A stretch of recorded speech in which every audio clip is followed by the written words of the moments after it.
ಶ್ರೀಗುರುಭ್ಯೋ ನಮಃ. ಹರಿ ಓಂ.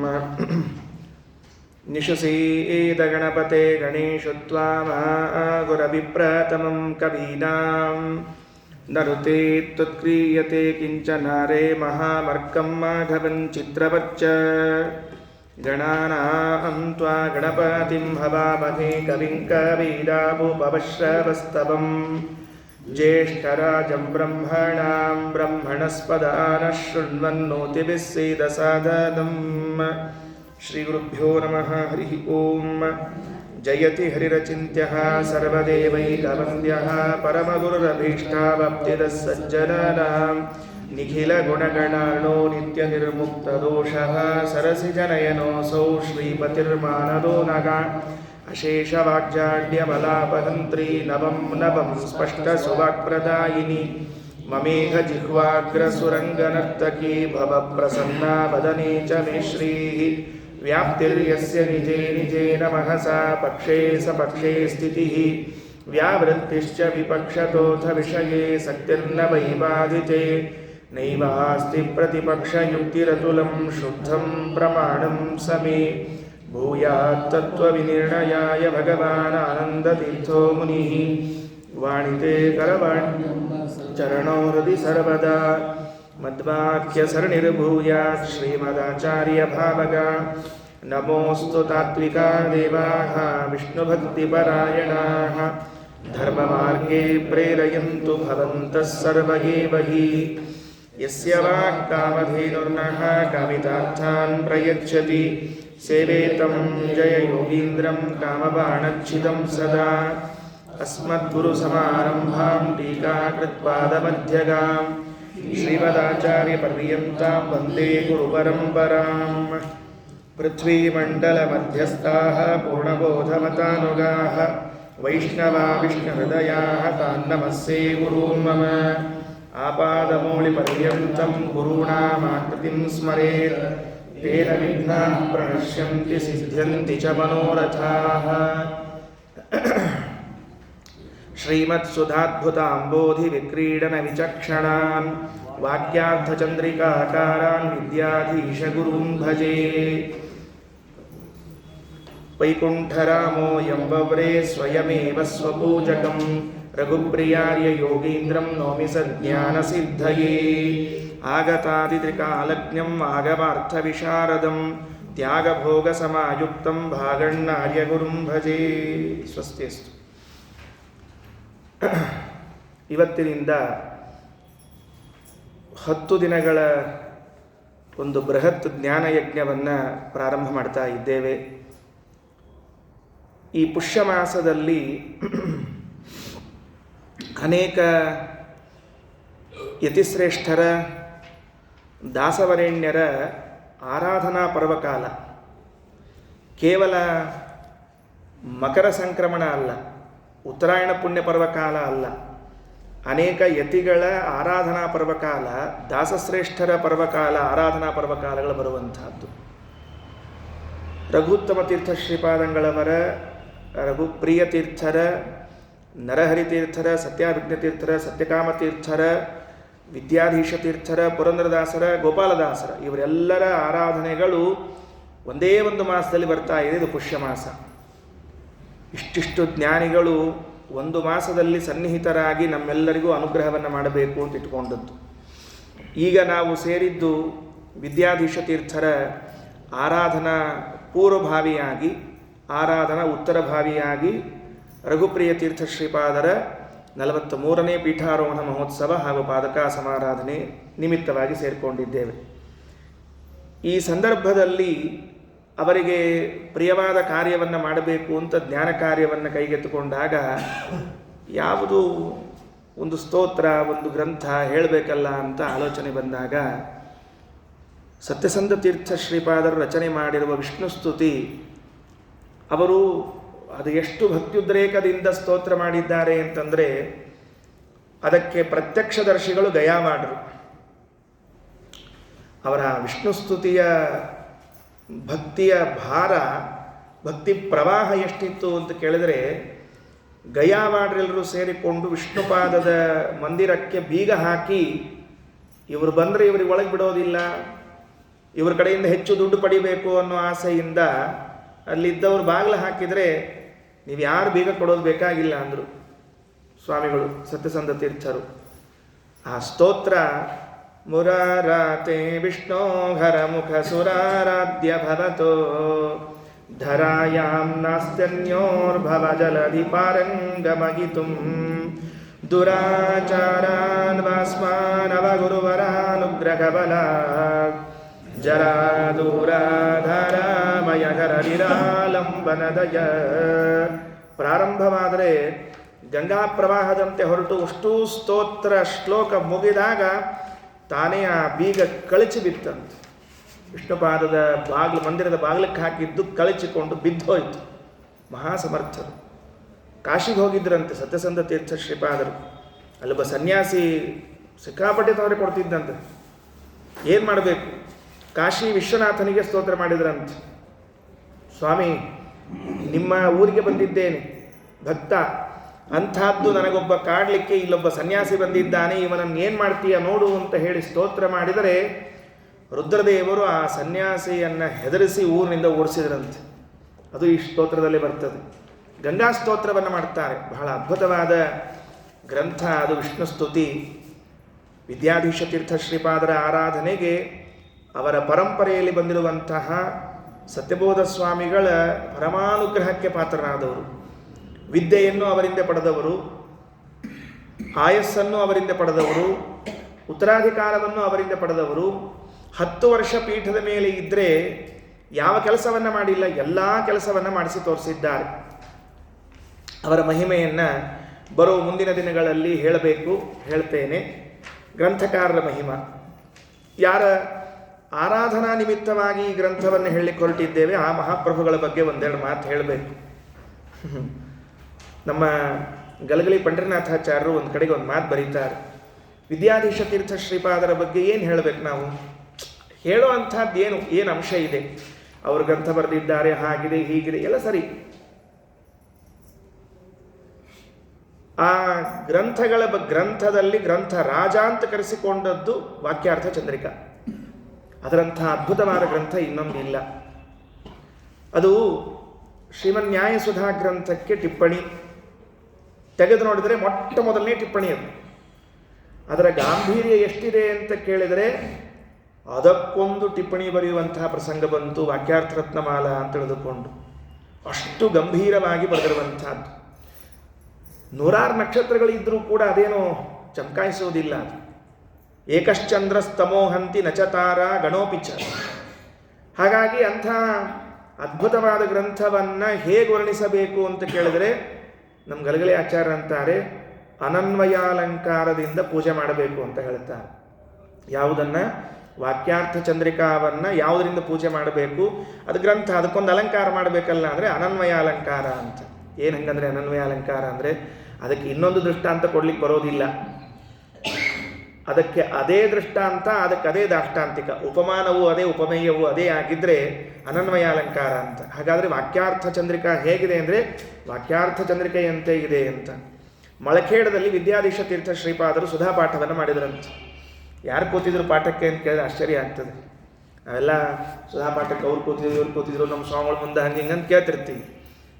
ರಘುತ್ತಮ ಸ್ವಾಮಿಗಳ ಕಾಲದಲ್ಲಿ ಆದ್ಯ ಮನೆತನದವರು ಅಂತ ಒಬ್ಬರಾಗಿದ್ದರು. ಆ ಮನೆತನದವರು ಪಾಠಕ್ಕೆ ಕೂತಿದ್ರು.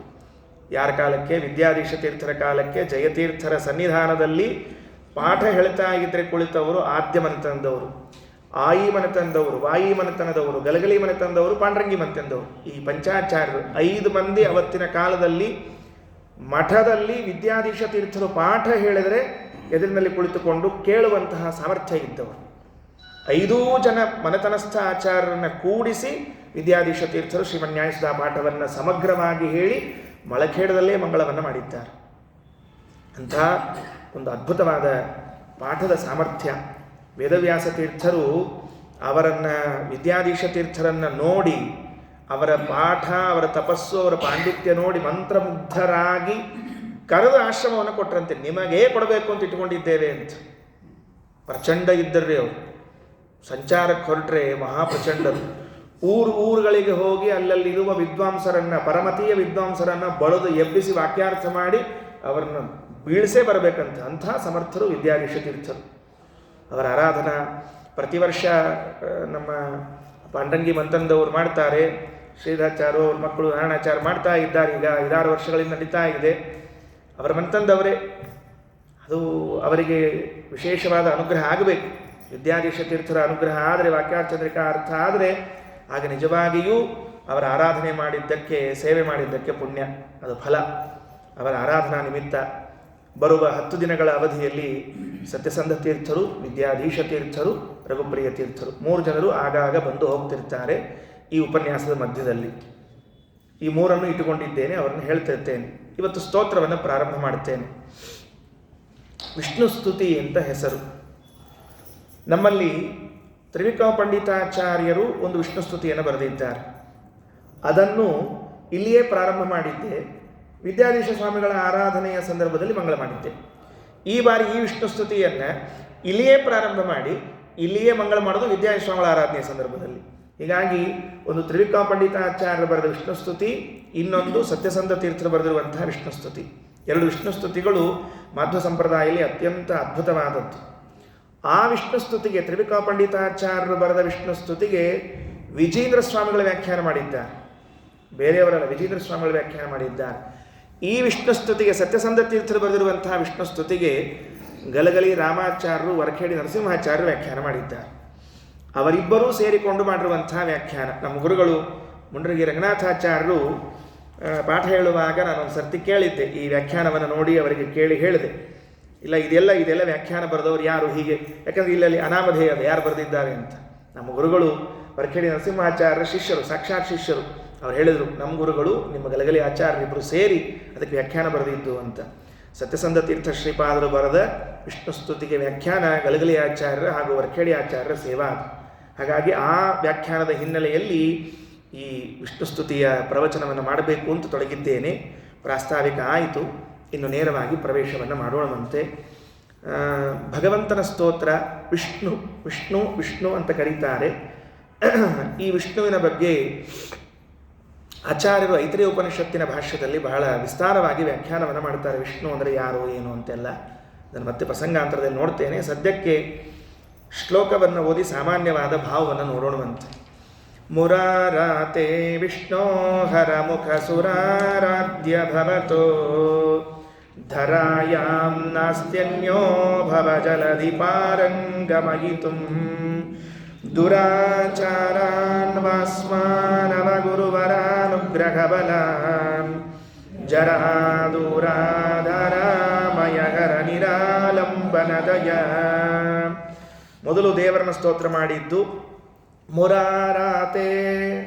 ಮುರಾರಾತಿ ಅಂತ, ಇನ್ಯಾರು ಮುರಾರಾತಿ ಯಾರು ಗೊತ್ತಾಗಿಲ್ಲ ನಮಗೆ. ಮುರಾರಿ ಅಂತನೂ ಹೆಸರು ಕೇಳಿರ್ತೀವಿ, ಅದನ್ನೇ ಮುರಾರಾತೆ ಅಂತ ಬಳಸಿದ್ದಾರಷ್ಟೇ.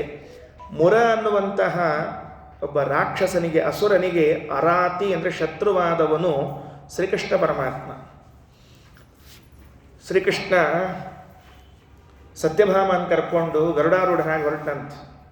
ಅದು ಹೊರಟಿದ್ದು ಬೇರೆ ಕೆಲಸಕ್ಕೆ. ಸತ್ಯಭಾಮ ಅಂದ್ಲು, ನಾನು ಬರ್ತೀನಿ ಅಂದ್ಲಂತ. ನೀನು ಯಾಕೆ, ನಾನೇನು ಅಧಿಕ ಮಾಸಕ್ಕೆ ಭೋಜನಕ್ಕೆ ಹೊಂಟಿಲ್ಲ, ದಂಪತಿ ತೊಗೊಂಡು ಬರ್ಲಿಕ್ಕೆ ಹೊರಟಿಲ್ಲ, ನೀನು ಯಾಕೆ ಬರ್ತೀನಿ ಅಂತ ಕೇಳಿದ್ಲಂತ. ನೀವು ಯಾವ ಕೆಲಸಕ್ಕೆ ಹೊಂಟ್ರಿ ಆ ಕೆಲಸಕ್ಕೆ ನಾನು ತಯಾರಿದ್ದೀನಿ ಅಂತ ಹೇಳಿದ್ಲಂತ. ನರಕಾಸುರನ ಮನೆಗೆ ಹೋಗಿ ನರಕಾಸುರನ ಸಂಹಾರ ಮಾಡಿ ಆ ಬಂಧನದಲ್ಲಿದ್ದ ಸ್ತ್ರೀಯರನ್ನೆಲ್ಲ ಬಿಡಿಸ್ಬೇಕಾಗಿತ್ತು. ಆ ಬಿಡಿಸ್ಲಿಕ್ಕೆ ಹೋಗೋ ಕಾಲದಲ್ಲಿ ಸತ್ಯಭಾಮಾದೇವಿಯು ಬಂದ್ಲಂತ. ಗರುಡಾರೂಢನಾಗಿ ಹೊರಟ. ನರಕಾಸುರನ ಊರು ಹೇಗಿತ್ತು ಅಂತ ಕೇಳಿದ್ರೆ, ಒಳಗೆ ಪ್ರವೇಶ ಮಾಡೋ ಹಾಗಿಲ್ಲ ಯಾರು. ಒಮ್ಮೆ ಮೊದಲು ಶಸ್ತ್ರದುರ್ಗ ಅಂತ ಒಂದು ದುರ್ಗ ಇತ್ತು.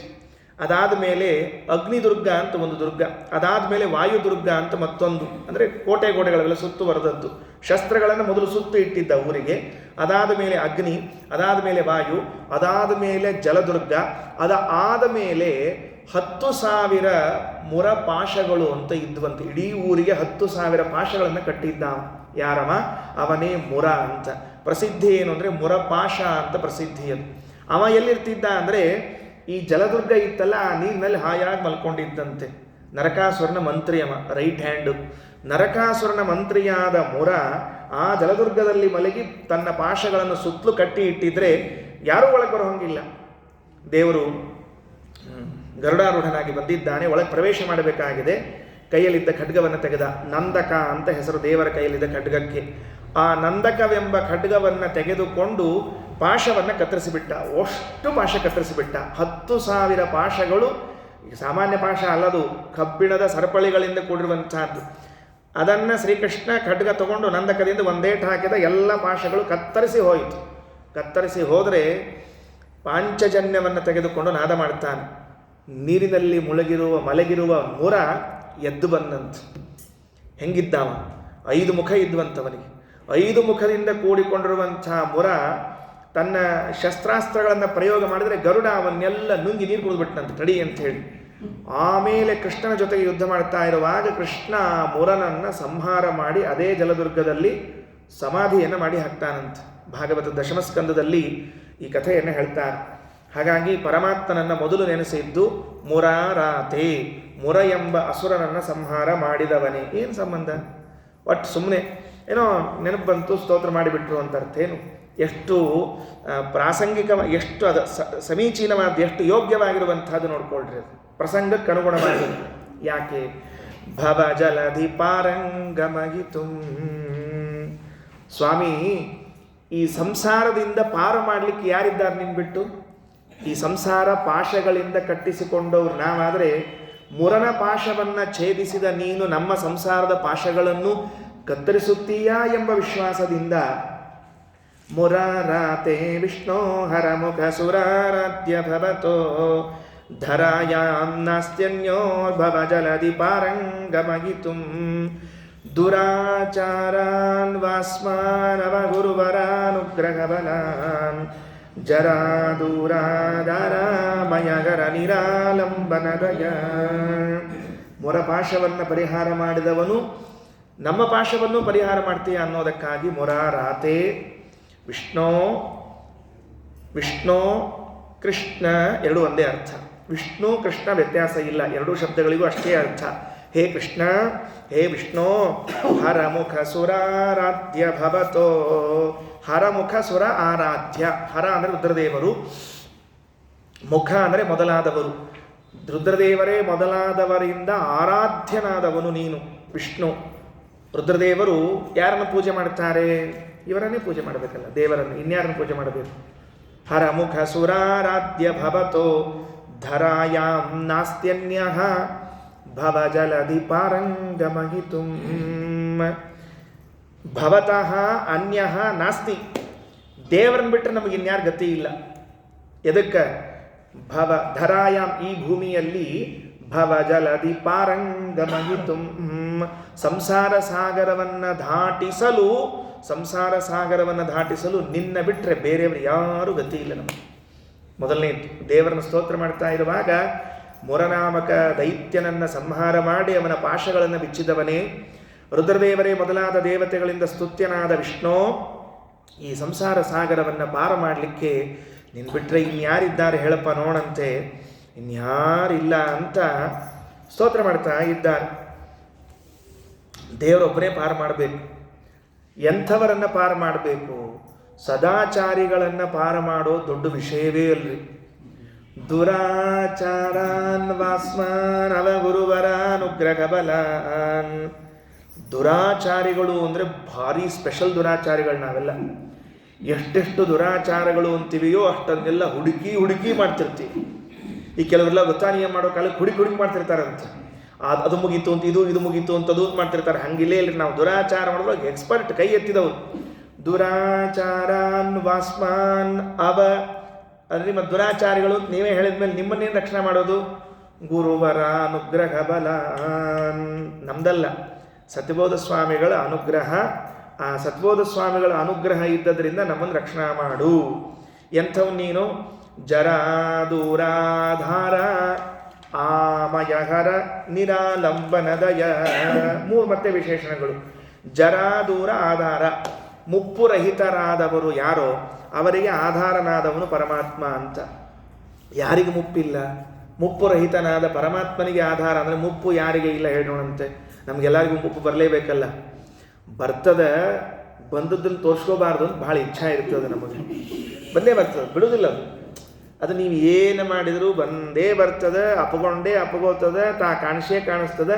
ಆದ್ರೆ ನಮ್ಮ ಪ್ರಯತ್ನ ಹೆಂಗಿರ್ತದೆ ಅಂದ್ರೆ, ನಾ ಸರ್ವಾತ್ಮನ ಗಂಡ ಮನೆಯಿಂದ ಹೊರಗೆ ಹೊಂಟಿದ್ನಂತ, ಹೆಂಡತಿಗೆ ಹೇಳಿದ್ನಂತ, ನಾ ಒಂಚೂರು ಹೊರಗೆ ಹೋಗಿ ಬರ್ತೀನಿ ಏನಂತ. ಆಕೆ ಹೆಂಡತಿ ಅಂತ, ಸವಕಾಶ ನೋಡ್ಕೊಂಡು ಹೋಗ್ರಿ, ವಯಸ್ಸಾಗೇದ ಅಲ್ಲಂತ. ಅವ ಗಂಡ ಹೇಳಿದ್ನಂತ, ಸವಕಾಶ ಹೇಳು, ನಿನಗೊಬ್ಬಕ್ಕಿಗೆ ಗೊತ್ತದ, ಊರ್ ಮಂದಿಗೆ ಗೊತ್ತಾಗೋದು ಮಾಡಬೇಡ ಅಂತಂದಂತ. ಸವಕಾಶ ಹೇಳು, ಊರ್ ಮಂದಿಗೆ ಗೊತ್ತಾಗೋಂಗೆ ಮಾಡಬೇಡ, ನಿಂಗೊಬ್ಬಕ್ಕೆ ಗೊತ್ತ ಸಾಕು, ನಂಗೆ ವಯಸ್ಸಾಗ್ಯದ ಅಂಬೋದು. ಹಾಗಾದರೆ ವಯಸ್ಸು ಎಲ್ಲ ವೃದ್ಧಾಪ್ಯ ಎಲ್ರಿಗೂ ಬರ್ಕೊಳ್ಳೋದೆ. ಮತ್ತು ವೃದ್ಧಾಪ್ಯ ಬರದೇ ಇದ್ದವರು ಯಾರು? ಅದಕ್ಕೆ ವ್ಯಾಖ್ಯಾನಕಾರರು ಮುಕ್ತರು, ಯಾರಿಗೆ ಎಂದೂ ವೃದ್ಧಾಪ್ಯ ಬರೋದಿಲ್ಲ. ಜರಾ ದೂರ ಆಧಾರ ಮುಕ್ತಾನಾಂ ಪರಮಾ ಗತಿ. ಮುಕ್ತರಿಗೆ ಆಶ್ರಯನಾದವನು ಪರಮಾತ್ಮ. ಆಮಯಹರ, ನಮ್ಮ ರೋಗವನ್ನು ಪರಿಹಾರ ಮಾಡುವನಂತೆ. ದೇವರಿಗೆ ವಿಷ್ಣು ಸಹಸ್ರನಾಮದಲ್ಲಿ ಔಷಧಂ ಜಗತಸ್ಸೇತು ಸತ್ಯಧರ್ಮ ಪರಾಕ್ರಮ ಅಂತ ಕರೆದಿದ್ದಾರೆ. ದೇವರಿಗೆ ಏನು ಕರೆದಾರೆ? ಔಷಧ ಅಂತ ಕರೀತಾರೆ. ಆಚಾರ್ಯನು ವ್ಯಾಖ್ಯಾನದಲ್ಲಿ ಉಷ್ಟಾನ ಆಶ್ರಯತ್ವೇನ ಸಯೇವ ಔಷಧಿ ನಾಮಕ ಅಂತ ವ್ಯಾಖ್ಯಾನ ಮಾಡ್ತಾರೆ. ಅನುವ್ಯಾಖ್ಯಾನದಲ್ಲಿ ವಿಷ್ಣು ಸಹಸ್ರನಾಮಕ್ಕೆ ಏನು ಹಂಗಂದರೆ, ಯಾರು ಸಂಸಾರ ತಾಪದಿಂದ ದಗ್ಧರಾಗಿದ್ದಾರಲ್ಲ, ಉಷ್ಟಾನ ಆಶ್ರಯತ್ವೇನ, ಅವರಿಗೆ ಆಶ್ರಯ ಕೊಡ್ತಾನಲ್ಲ, ಅದಕ್ಕೆ ದೇವರಿಗೆ ಔಷಧ ಅಂತ ಕರೆಯೋದು. ಒಳಗೆ ಹೋಗಿ ಹೊಟ್ಟೆಯಲ್ಲಿ ಔಷಧ ಸೇರಿಕೊಂಡು ರೋಗ ಪರಿಹಾರ ಮಾಡ್ತದಲ್ಲ, ಹಾಗೆ ಭಗವಂತ.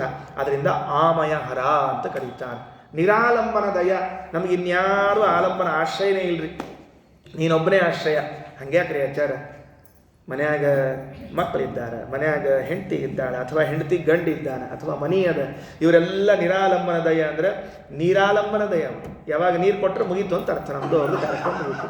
ಅದು ನಿರಾಲಂಬನ ದಯ ಅಲ್ಲ, ನೀರು ಆಲಂಬನ ದಯ. ನಮಗೆ ಅವರಿಗೆ ನೀರಿನ ಕಾರ್ಯಕ್ರಮ ಮುಗಿದ್ರೆ ಮುಗೀತು ಅಂತ ಅರ್ಥ. ಅದಕ್ಕೆ ನಮಗೆ ಯಾರು ಆಶ್ರಯ ಇಲ್ಲ, ಆಶ್ರಯ ಕೊಡೋರು ನೀನೊಬ್ಬನೇ.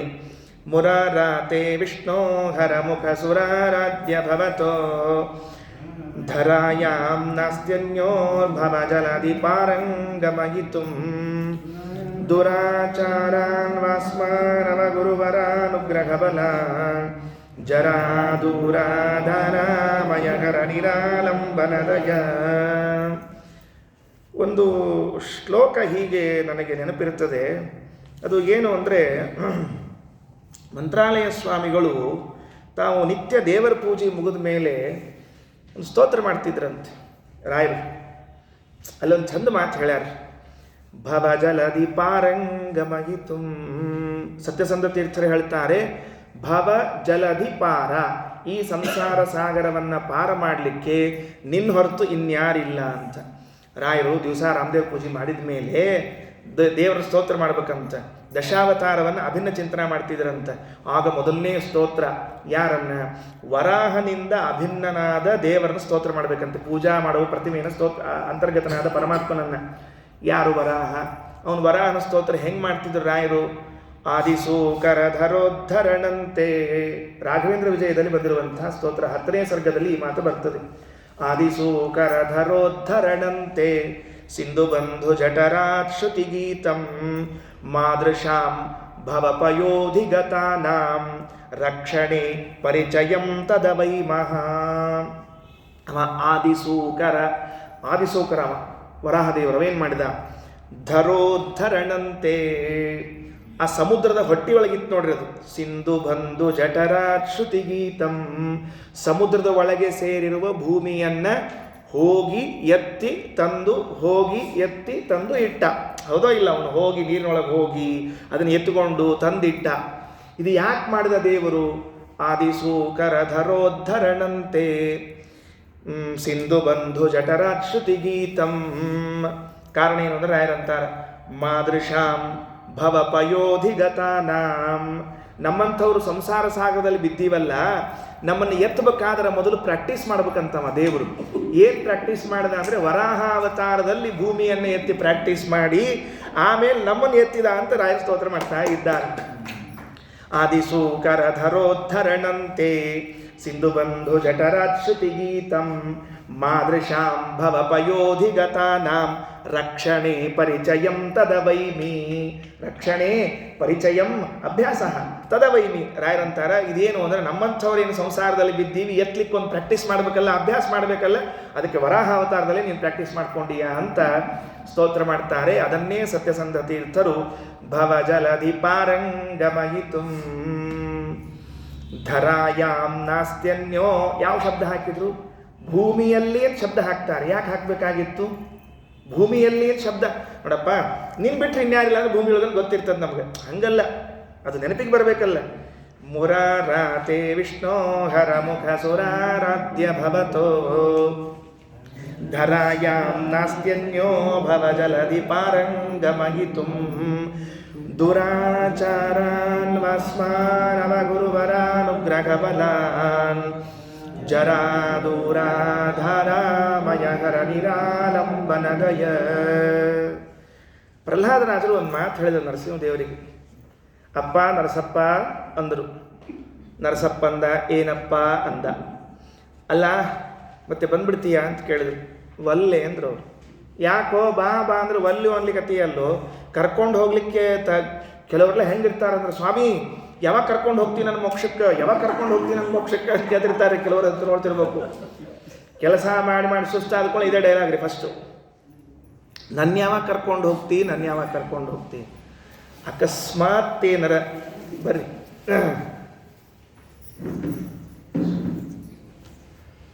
ಅಕಸ್ಮಾತ್ ಏನಾರ ನಾವು ಅಂದಾಗ ದೇವ್ರು ಬಂದ್ಬಿಟ್ಟ ಅಂತ ಇಟ್ಕೊಳ್ರಿ.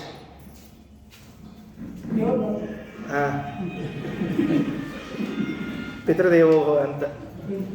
ಅದಕ್ಕೆ ಅಕಸ್ಮಾತ್ ದೇವರ ನನ್ನ ಯಾವಾಗ ಕರ್ಕೊಂಡು ಹೋಗ್ತಿ, ನನ್ನ ಯಾವಾಗ ಕರ್ಕೊಂಡು ಹೋಗ್ತಿ ಅಂತ ಅಂದ್ಕೊಳ್ಳಿ. ಅವ್ನು ದೇವ್ರು ಬಂದ್ಬಿಟ್ಟ ಅಂತ ಇಟ್ಕೊಳ್ರಿ. ಇವ್ಗೆ ಎಷ್ಟು ಗಾಬರಿ ಆಗ್ತಾ ಅಂದ್ರೆ ಕರೆದುಕೊಳ್ಳೆ ಬಂದೇ ಬಿಡೋದೇ ಅಂತ ಕೇಳ್ತಾರ. ಇವ್ಗೆ ಎಷ್ಟು ಗಾಬರಿ ಆಗ್ತಾ ಇದ್ರೆ ಕರೆದುಕೊಳ್ಳೆ ಬಂದೇ ಬಿಡೋದ ಬರಾಯ ರಗಡ ಕೆಲಸ ಹೋಗೋಗತ್ತೆ ಕಳ್ಸ್ಕೊಳ್ತಾವ. ಅದಕ್ಕೆ ಅಷ್ಟು ಸೋಭಿಲ್ರಿ ಅದು. ಪ್ರಹ್ಲಾದ ಅದಕ್ಕೆ ಕೇಳಿದ್ರು, ಏನಪ್ಪ ಬಾ ಅಂತ. ವಲ್ಲೆ ಸ್ವಾಮಿ, ವಲ್ಲೆ ನಾ ವಲ್ಲೆ. ಯಾಕೋ ವಲ್ಲೆ? ಈ ಮತ್ತು ಸಂಸಾರದಲ್ಲಿ ನಿನಗೆ ತೊಂದರೆ ಇಲ್ವಾ? ನೈವೋದ್ವಿಜೇ ಭವದುರತ್ಯಯ ವೈತರಣ್ಯಾಃ ತ್ವತ್ತೀರ್ಥಗಾಯನ ಮಹಾಮೃತಮತ್ತ ಚಿತ್ತಃ ಶೋಚೇನುತೋ ವಿಮುಖಚೇತಸ ಇಂದ್ರಿಯಾರ್ಥ ಮಾಯಾ ಸುಖಾಯ ಪರಮುದ್ವಗತೋ ವಿಮೂಢಾನ್. ನಂಗೇನು ಚಿಂತೆ ಇಲ್ಲ, ನಾನು ನೀನು ಆರಾಮ್ ಕಥೆ ಕೇಳ್ಕೋತ ನೀನು ಪಾಠ ಪ್ರವಚನ ಮಾಡ್ಕೋತ ಇದ್ಬಿಟ್ಟಿನಿ. ಮತ್ತು ಯಾರ ಸಲುವಾಗಿ ಉಳ್ಕೊಂಡಿರಿ? ಯಾರ ಸಲುವಾಗಿ ಅಂದರೆ ನೈತಾನ್ ವಿಹಾಯ ಕೃಪಣಾನ್ ವಿಮುಮುಕ್ಷು ಏಕಃ. ಇವರನ್ನೆಲ್ಲ ಬಿಟ್ಟು ಬರ್ಲಿಕ್ಕೆ ಬರೋದಿಲ್ಲ. ಯಾಕೆ? ನಾಣ್ಯಂ ತ್ವದಸ್ಯ ಶರಣಂ ಭ್ರಮತೋನು ಪಶ್ಯೆ. ನಿನ್ನ ಬಿಟ್ಟು ಇನ್ಯಾರು ಗತಿ ಇಲ್ಲಲ್ಲ. ಏನು ಪ್ರಹ್ಲಾದರಾಜರ ಆಡಿದರೋ ಅದನ್ನೇ ಸತ್ಯಸಂಧ ಪ್ರಭುಗಳು ಧರಾಯಾಮ್ ನಾಸ್ತ್ಯನ್ಯೋರ್ಭವ ಜಲಧಿ ಪಾರಂಗಮಯಿತುಂ. ಏನು ಪ್ರಹ್ಲಾದರಾಜರ ವರ್ಡ್, ಏನು ಮಂತ್ರಾಲಯ ಸ್ವಾಮಿಗಳ ಶಬ್ದ, ಅದನ್ನೇ ಸತ್ಯಸಂಧ ಪ್ರಭುಗಳು ಹೇಳ್ತಾರೆ. ಮುರಾರಾತೆ ವಿಷ್ಣೋ ಹರ ಮುಖ ಸುರಾರಾಧ್ಯ ಭವತೋ ಧರಾಯಾಮ್ ನಾಸ್ತ್ಯನ್ಯೋರ್ಭವ ಜಲಧಿ ಪಾರಂಗಮಯಿತುಂ ದುರಾಚಾರಾನ್ ವಸ್ಮಾನವ ಗುರುವರಾನುಗ್ರಹಬಲಾನ್ ಜರಾ ದೂರಾಧಾರಾಮಯ ಹರ ನಿರಾಲಂಬನದಯ. ಹಾಗಾದರೆ ಈ ಜಗತ್ತಿನಲ್ಲಿ ನಮ್ಮನ್ನು ಸಂಸಾರದಿಂದ ಯಾರಾದರೂ ಒಬ್ಬರು ಪಾರ ಮಾಡ್ತಾರೆ ಅಂತಿದ್ರೆ ಅವ ಪರಮಾತ್ಮ ಒಬ್ಬನೇ. ನರಸಿಂಹಾವತಾರದಲ್ಲಿ ಪ್ರಹ್ಲಾದರಾಜರು ನರಸಿಂಹನನ್ನು ಸ್ತೋತ್ರ ಮಾಡ್ತಿರುವಾಗ ನೈತಾನ್ ವಿಹಾಯ ಕೃಪಣಾನ್ ವಿಮುಮುಕ್ಷು ಏಕಃ, ನಾವೊಬ್ಬನೇ ಬರ್ಲಿಕ್ಕೆ ತಯಾರಿಲ್ಲ. ಯಾಕಂದರೆ ನಾಣ್ಯಂ ತ್ವದಸ್ಯ ಶರಣಂ ಭ್ರಮತೋನು ಪಶ್ಯೆ. ಈ ಇದ್ದಾರಲ್ಲ ಈ ಜನ ಸುತ್ತಲಿಕ್ಕೆ ಸಂಸಾರದಲ್ಲಿ, ಇವರಿಗೆ ನಿನ್ನ ಬಿಟ್ಟರೆ ಬೇರೆ ಇನ್ಯಾರು ಇದ್ದಾರೆ ಉದ್ಧಾರ ಮಾಡೋರು? ಯಾರಿಲ್ಲ. ಅದಕ್ಕೆ ನಾನು ಅವ್ರು ಬಿಟ್ಟು ಬರೋದಿಲ್ಲ. ಪ್ರಾಯೇಣ ದೇವಮುನಯ ಸ್ವವಿಮುಕ್ತಿ ಕಾಮಾಹ. ಒಂದು ಮಾತು ಹೇಳ್ತಾರೆ, ಬಹಳ ಅದ್ಭುತ ಇದೆ ಪ್ರಹ್ಲಾದರಾಜರು. ನಾನು ಏಕಾಂತದಲ್ಲಿ ಸುಮ್ಮನೆ ಕೂತ್ಬಿಡ್ತೇನೆ. ಅಲ್ಲ ಮತ್ತು ನೀ ಏಕಾಂತ ಕೂತ್ಕೊಂಡ್ರೆ ಇವ್ರೇನು ಮಾಡಬೇಕು? ಏನಂತ ಏಕಾಂತದಲ್ಲಿ ಕೂಡ್ತೀನಿ? ಮೌನಂ ಚರಂತಿ ವಿಜನೇನ ಪರಾರ್ಥನಿಷ್ಠಾಹ. ಇನ್ನೊಬ್ಬರಿಗೆ ಒಳ್ಳೆಯದಾಗಲಿ ಅಂತ ನಾನು ಏಕಾಂತದಲ್ಲಿ ಕುಳಿತು ಜಪ ಮಾಡ್ತೇನೆ, ಏಕಾಂತದಲ್ಲಿ ಕುಳಿತು ಚಿಂತನೆ ಮಾಡ್ತೇನೆ. ಇವರಿಗೆ ಮೋಕ್ಷ ಆಗಲಿ ಅಂತ ನಾನು ಏಕಾಂತದಲ್ಲಿ ಕೂಡ್ತೇನೆ ಅಂತ ಹೇಳ್ತಾರೆ ಪ್ರಹ್ಲಾದರಾಜರು. ಯಾಕಂದರೆ ನಿನ್ನ ಬಿಟ್ಟು ಬೇರೆಯವ್ರ ದಾರಿ ಇಲ್ಲ ಅಂತ. ಹಾಗಾಗಿ ಮತ್ತು ಮಂತ್ರಾಲಯ ಸ್ವಾಮಿಗಳ ಪ್ರಹ್ಲಾದರಾಜರ ಮಾತುಗಳನ್ನು ನೋಡಿದಾಗ ಸತ್ಯಸಂಧ ತೀರ್ಥರ ಮಾತುಗಳು ಅಷ್ಟೇ ಸುಂದರವಾಗಿ ನಮಗೆ ಕಾಣಿಸ್ಲಿಕ್ಕೆ ಪ್ರಾರಂಭವಾಗ್ತದೆ. ಅಲ್ರಿ ಆಚಾರ ಧರಾಯಾಮ್ ನಾಸ್ತ್ಯನ್ಯೋರ್ ಭವ ಜಲಧಿ ಪಾರಂಗಮಯಿತುಂ ಅಂತ ಅವನ್ನ ಯಾಕೆ ಹಿಡ್ಕೊಂಡು ಕೊಡ್ಬೇಕು? ಬೇರೆಯವ್ರು ಇಲ್ಲ. ಮತ್ತು ಯಾರಿದ್ದಾರೆ ಅಂದ್ರೆ ಮತ್ತು ರುದ್ರದೇವರಿದ್ದಾರೆ, ಬ್ರಹ್ಮದೇವರಿದ್ದಾರೆ, ಗಣಪತಿ ಇದ್ದಾರೆ, ಇನ್ನು ಬೇರೆ ಬೇರೆ ದೇವತೆಗಳೆಲ್ಲ ಇದ್ದಾರಲ್ಲ, ಅವರೆಲ್ಲ ನಮ್ಮನ್ನು ಸಂಸಾರವನ್ನು ದಾಟಿಸೋದಿಲ್ವಾ? ದಾಟಿಸೋದಿಲ್ಲ, ದಾಟಿಸ್ತಾರೆ ಅವರು. ರುದ್ರದೇವರ ಆರಾಧನೆ ಮಾಡ್ರಿ, ಅವರು ಸಂಸಾರ ದಾಟಿಸ್ತಾರೆ. ಬ್ರಹ್ಮದೇವರ ಆರಾಧನೆ ಮಾಡ್ರಿ, ಅವರು ದಾಟಿಸ್ತಾರೆ. ಗಣಪತಿ ಸ್ತೋತ್ರ ಮಾಡ್ರಿ, ಗಣಪತಿ ಆರಾಧನೆ ಮಾಡ್ರಿ, ಅವರು ದಾಟಿಸ್ತಾರೆ. ಮತ್ತು ಹೀಗೆಲ್ಲ ಅವರು ದಾಟಿಸೋ ಕಾಲಕ್ಕೆ ಇವ್ರನ್ನಷ್ಟ ಯಾಕೆ ಹಿಡ್ಕೋಬೇಕ್ರಪ್ಪ? ಅದಕ್ಕೆ ಜಗನ್ನಾಥದಾಸರು ಒಂದು ಮಾತಂತ, ಹೌದು ಹಂಗ ಆಗ್ತಿರ್ತದೆ ಕೆಲವೊಮ್ಮೆ. ರುದ್ರದೇವರನ್ನ ನೋಡಿದಾಗ, ಗಣಪತಿ ನೋಡಿದಾಗ, ಇಂದ್ರದೇವರನ್ನ, ಚಂದ್ರನನ್ನ, ಬ್ರಹ್ಮದೇವರನ್ನ ನೋಡಿದಾಗ ಎಲ್ಲ ಹಂಗೆ ಅನಿಸ್ತದೆ. ಹೆಂಗೆ ಅನಿಸ್ತದೆ ಅಂದರೆ ಇವ್ರು ದಾಟಿಸ್ತಾರ ಅನಿಸ್ತದೆ ಅಂತ. ವಾರಿಚರವೆನಿಸುವವು ದರ್ದುರ ತಾರಕಗಳೆಂದರಿದು ಬೇಕವನೇರಿ ಜಲಧಿಯ ದಾಟುವನು ಎಂಬುವನ ತೆರನಂತೆ. ವಾರಿಚರವೆನಿಸುವವು ದರ್ದುರ ತಾರಕಗಳೆಂದರಿದು. ನೀರಿನಾಗ ಕಪ್ಪಿರ್ತಾವೆ. ವಾರಿಚರ ನೀರಿನಲ್ಲಿ ಅಡ್ಡಾಡೋದು. ಆ ನೀರಿನಲ್ಲಿ ಠಿಂಗ್ ಠಿಂಗ್ ಜಿಗಿಯೋ ಕಪ್ಪೆಗಳನ್ನು ನೋಡಿ ಇವ ಅನ್ಕೊಂಡಂತೆ, ನದಿ ದಾಟ್ಲಿಕ್ಕೆ ಹಡಗು ಯಾಕೆ ಅಂತ ಅನ್ಕೊಂಡಂತೆ ಪಾಪ. ಅಲ್ರಿ ಕಪ್ಪೆ ದಾಟ್ಲಿಕ್ಕೆ ಇಲ್ಲ. ಮತ್ತೆ ವಾರಿಚರವೆನಿಸುವವು ದರ್ದುರ ತಾರಕೆಗಳೆಂದರಿದು ಬೇಕವ ನೀರಿ ಜಲಧಿಯ ದಾಟುವೆನು ಎಂಬುವನ ತೆರೆನಂತೆ. ಆ ಕಪ್ಪಿ ಮ್ಯಾಲೆ ಏರ್ಲಿಕ್ಕೆ ಬರ್ತೋ ಇಲ್ಲ ಗೊತ್ತಿಲ್ಲ. ಮತ್ತು ನನಗೆ ಪುರಾಣದಾಗ ಹೆಂಗೆ ಹೇಳಿದ್ರೆ ಆಚಾರ ಅಂತ ನಾನು ಹಿಡ್ಕೊಂಡು ನಿಲ್ಬೇಡ್ರಿ. ಆಮೇಲೆ ಸುಮ್ಮನೆ ಅಕಸ್ಮಾತ್ ಊಹಾ ಮಾಡಿಕೊಳ್ಳ್ರಿ. ಒಂದು 4 ಕಪ್ಪಿಗಳನ್ನು ಈ ಕಡೆಗೆ, 4 ಕಪ್ಪಿಗಳನ್ನು ಈ ಕಡೆಗೆ ಇಟ್ಟುಕೊಂಡು ಅದರ ಮೇಲೆ ಇವ ಕಾಲು ಇಟ್ಟುಕೊಂಡು ಹೈ ಅದು ಹೈ ಅಲ್ಲಿ ಬರೋದಿಲ್ಲ. ಯಾಕಂದ್ರೆ ಎಮ್ಮಿಗೆ ಹಾಕ್ಲಿಕ್ಕೆ ಅನ್ಬೇಕಾಗ್ತದೆ, ಕಪ್ಪಿಗೆ ಏನಂತಾರೆ ಗೊತ್ತಿಲ್ಲ. ಒಂದ್ರೂ ಏನಾಗ್ತದೆ ಮುಂದೆ, ದಾಟುವೆನು ಎಂಬುವನ ತೆರೆನಂತೆ. ಅವ ಹೆಂಗ ಮೂರ್ಖನೋ, ತಾರತಮ್ಯ ಜ್ಞಾನ ಶೂನ್ಯರು ಸೂರಿಗಮ್ಯನ ತಿಳಿಯಲರಿಯದೆ ಸೌರ ಶೈವ ಮತಾನುಗರೆನಿಸಿ ಕೆಡುತಿಹರು. ಇನ್ನೊಬ್ರು ಯಾರು ಉದ್ಧಾರ ಮಾಡೋದಿಲ್ಲ. ರುದ್ರದೇವರನ್ನ, ಬ್ರಹ್ಮದೇವರನ್ನ, ಗಣಪತಿಯನ್ನು ಯಾರನ್ನ ಹಿಡ್ಕೊಂಡ್ರು ಅವ್ರು ನಮ್ಮನ್ನು ಉದ್ಧಾರ ಮಾಡ್ತಾರನ್ನೋ ಭ್ರಾಂತಿ ನಿಮಗೆ ಬೇಡ. ಯಾಕಂದ್ರೆ ಅವ್ರನ್ನೆಲ್ಲ ಹಿಡ್ಕೊಂಡು ದಾಟೋದು ಅಂದ್ರು, ಕಪ್ಪಿ ಮೇಲೆ ನಿಂತ್ಕೊಂಡು ನದಿ ದಾಟೋದು ಅಂದ್ರು ಒಂದೇ ಅಂದ್ರು ಜಗನ್ನಾಥದಾಸರು. ಅದರಿಂದ ಧರಾಯಾಂ ನಾಸ್ತ್ಯನ್ಯೋರ್ಭವ ಜಲಧಿ ಪಾರಂಗಮಹಿತುಂ ದುರಾಚಾರಾನ್ವಸ್ಮಾನವ ಗುರುವರಾನುಗ್ರಹ ಬಲಾನ್ ಜರಾ ದೂರಾದಾರಾಮಯಗರ ನಿರಾಲಂಬನದಯ. ದುರಾಚಾರಾನ್ ಅಸ್ಮಾನ್ ಅವಗುರುವರಾನುಗ್ರಹ ಬಲಾನ್. ಮುಂದಿನ ಮಾತು ಮೊದಲನೇದ್ದು ನೀನೇ ಅಂತ ಅನ್ನೋದು ಒಂದು ಹೇಳಿಬಿಟ್ರು, ಒಂದು ಅಂಶ ಮುಗೀತು. ಎರಡನೇ ಅಂಶ ನಾವು ದುರಾಚಾರಿಗಳು, ಅದನ್ನು ಮುಂದೆ ತಿಳಿಸೋರಿದ್ದಾರೆ. ಹೆಂಗೆ ದುರಾಚಾರಿಗಳಿದ್ದೀವಿ ಅನ್ನೋದನ್ನು 6ನೇ ಶ್ಲೋಕ, 9ನೇ ಶ್ಲೋಕ, 4ನೇ ಶ್ಲೋಕದಲ್ಲಿ ಹೇಳವರಿದ್ದಾರೆ. ಯಾಕೆ ದುರಾಚಾರಿಗಳು ಅನ್ಸ್ಕೋತೀವಿ? ನರಾನ್ ಸ್ತುತ್ವಾ ನೀಚಾನುದರ ಭರಣಾಸಕ್ತ ದಯೋ ಮುಂದಿದೆ 6ನೇ ಶ್ಲೋಕದಲ್ಲಿ, ನಾಳೆ ಬರ್ತದೆ ಹೇಳ್ತೀನಿ. ನಾವು ಯಾಕೆ ದುರಾಚಾರಿಗಳು ಎನಿಸ್ಕೊಳ್ತೀವಿ ಅನ್ನೋದು ಕಾರಣ ಅದು. ಇರಲಿ, ಸದ್ಯಕ್ಕೆ ದುರಾಚಾರಾನ್ ಅಸ್ಮಾನ್ ಅವ ಗುರುವರಾನುಗ್ರಹ ಬಲಾತ್. ಗುರುಗಳಾದ ಸತ್ಯಬೋಧ ಸ್ವಾಮಿಗಳ ಅನುಗ್ರಹದಿಂದ ರಕ್ಷಣಾ ಮಾಡುವಂಥ ಗುರುಗಳ ಮೇಲೆ ಅಷ್ಟು ಭಕ್ತಿ. ಸ್ಕಂದ ಪುರಾಣದಲ್ಲಿ ಗುರುಸ್ತೋತ್ರ ಅಂತ ಒಂದು ಸ್ತೋತ್ರ ಬರ್ತದೆ. ಆ ಗುರುಸ್ತೋತ್ರದಲ್ಲಿ ರುದ್ರದೇವರು ಪಾರ್ವತಿ ಮುಂದೆ ಒಂದು ಮಾತು ಹೇಳ್ತಾರೆ, ನೋಡು ಪಾರ್ವತಿ, ನನಗೆ ಯಾರನ್ನು ನೋಡಬೇಕು ದಿವಸ ಬೆಳಗಾಗಿ ಎದ್ದು ಅಂತ ಇಷ್ಟ ಗೊತ್ತೇನು ಅಂತ ಕೇಳ್ತಾರೆ. ಪಾರ್ವತಿ ಅಂತಾಳೆ, ಹೇಳ್ರಿ ಯಾರು ನೋಡ್ಬೇಕು ಅಂತ ಇಚ್ಛಾ ಅದ. ಕೆಲವೊಮ್ಮೆ ಮನ್ಯಾಗ ಹಿಂಗೆ ಅಂದ್ಕೊಳ್ಳಿ ಹೆಂಡತಿ ಅಂತಿರ್ತಾಳೆ, ಬೆಳಿಗ್ಗೆ ಎದ್ಕೊಳ್ಳಿ ಇನ್ನೇನು ನೋಡು ತಲಿ ನನ್ನ ಅಂತ ಅಲ್ಲ, ಯಾರು ನೋಡಬೇಕು ಅಂತ ಇಚ್ಛಾ ಅದ ಅಂತ ಕೇಳಿದರೆ, ಯಾರು ಗುರುಗಳಲ್ಲಿ ಅತ್ಯಂತ ಭಕ್ತಿಯನ್ನು ಮಾಡ್ತಾರ ಆ ಗುರುಪ್ರಿಯರನ್ನು ನೋಡಬೇಕು ಅಂತ ಆಸೆ ಇದೆ ಅಂತ ಹೇಳಿದ್ದಾರೆ. ಗುರುಸ್ತೋತ್ರದಲ್ಲಿ ಹೇಳ್ತಾರೆ, ನಾನು ಯಾರನ್ನು ನೋಡಬೇಕು ಅಂತ ಇಷ್ಟಪಡ್ತೀನಿ ಅಂದರೆ ಗುರುಭಕ್ತರನ್ನು ನೋಡಬೇಕು ಅಂತ ಇಷ್ಟಪಡ್ತೀನಿ. ಅಂಥವ್ರು ಸಿಗೋದು ಕಷ್ಟ, ಗುರುಗಳಲ್ಲಿ ಭಕ್ತಿ ಮಾಡುವಂಥವ್ರು ಅಂತ ಹೇಳ್ತಾರೆ. ಇಡೀ ವಿಷ್ಣು ಸ್ತುತಿಯಲ್ಲಿ ಸತ್ಯಬೋಧ ಸ್ವಾಮಿಗಳಲ್ಲಿ ಎಷ್ಟು ಭಕ್ತಿ ಗುರುಭಕ್ತಿ ಅಂದರೆ ಅಷ್ಟು ಅದ್ಭುತವಾದ ಭಕ್ತಿ ತೋರಿಸ್ತಾರೆ. ಹೌದು, ನಾವು ದುರಾಚಾರಿಗಳಾದರೂ ಕೂಡ ಗುರುವರ ಅನುಗ್ರಹ ಬಲಾನ್, ನಮ್ಮ ಕಡೆ ಏನು ಬಲ ಅದ ಅಂದರೆ ಗುರುಗಳ ಅನುಗ್ರಹವೆಂಬ ರಕ್ಷಾ ಕವಚ ಇದೆ. ಅದರಿಂದ ಅವ ರಕ್ಷಣಾ ಮಾಡಿಬಿಡು ಅಷ್ಟೇ ಕೆಲಸ, ಮತ್ತೇನಿಲ್ಲ.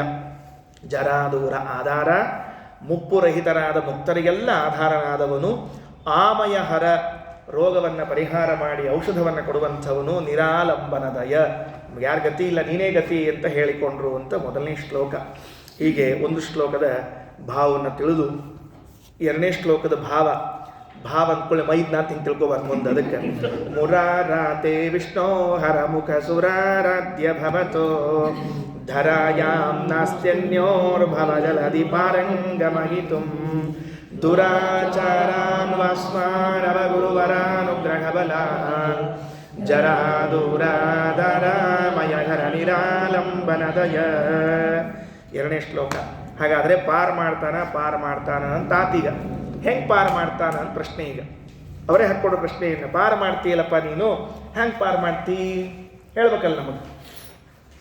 ಅಂದರೆ ಈಗ ನೋಡಿ, ಅಹಂ ಸಕ್ತಃ ಪೋತೆ ಭವಜಲಧಿ ಪೋತೆ ತ್ವಯಿ ನ ವೈ ರತಃ ಪಾಕೆ ಲಕ್ಷ್ಮೀ ರಮಣ ತವ ಪಾಕೆ ನಹಿ ರತಃ ತಥಾಪ್ಯಾಚಾರ್ಯಾಣಾಂ ಸುಖಪದಜುಷಾಂ ಸನ್ಮತರತ ಶ್ರುತಜ್ಞಾನಾರ್ಯಸ್ಯ ವಿನಯಮಪಿ ನೇಯಂ ಸಮವಮಾಂ.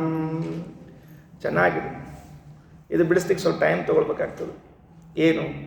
ಅಹಂ ಸಕ್ತಃ ಪೋತೆ, ನಾನು ಏನು ಮಾಡಿ, ಅಹಂ ಸಕ್ತಃ, ಒಂದ್ಸಲ ನೀವು ಹೇಳಿರೋದು ನಾ ಹೇಳ್ತೀನಿ.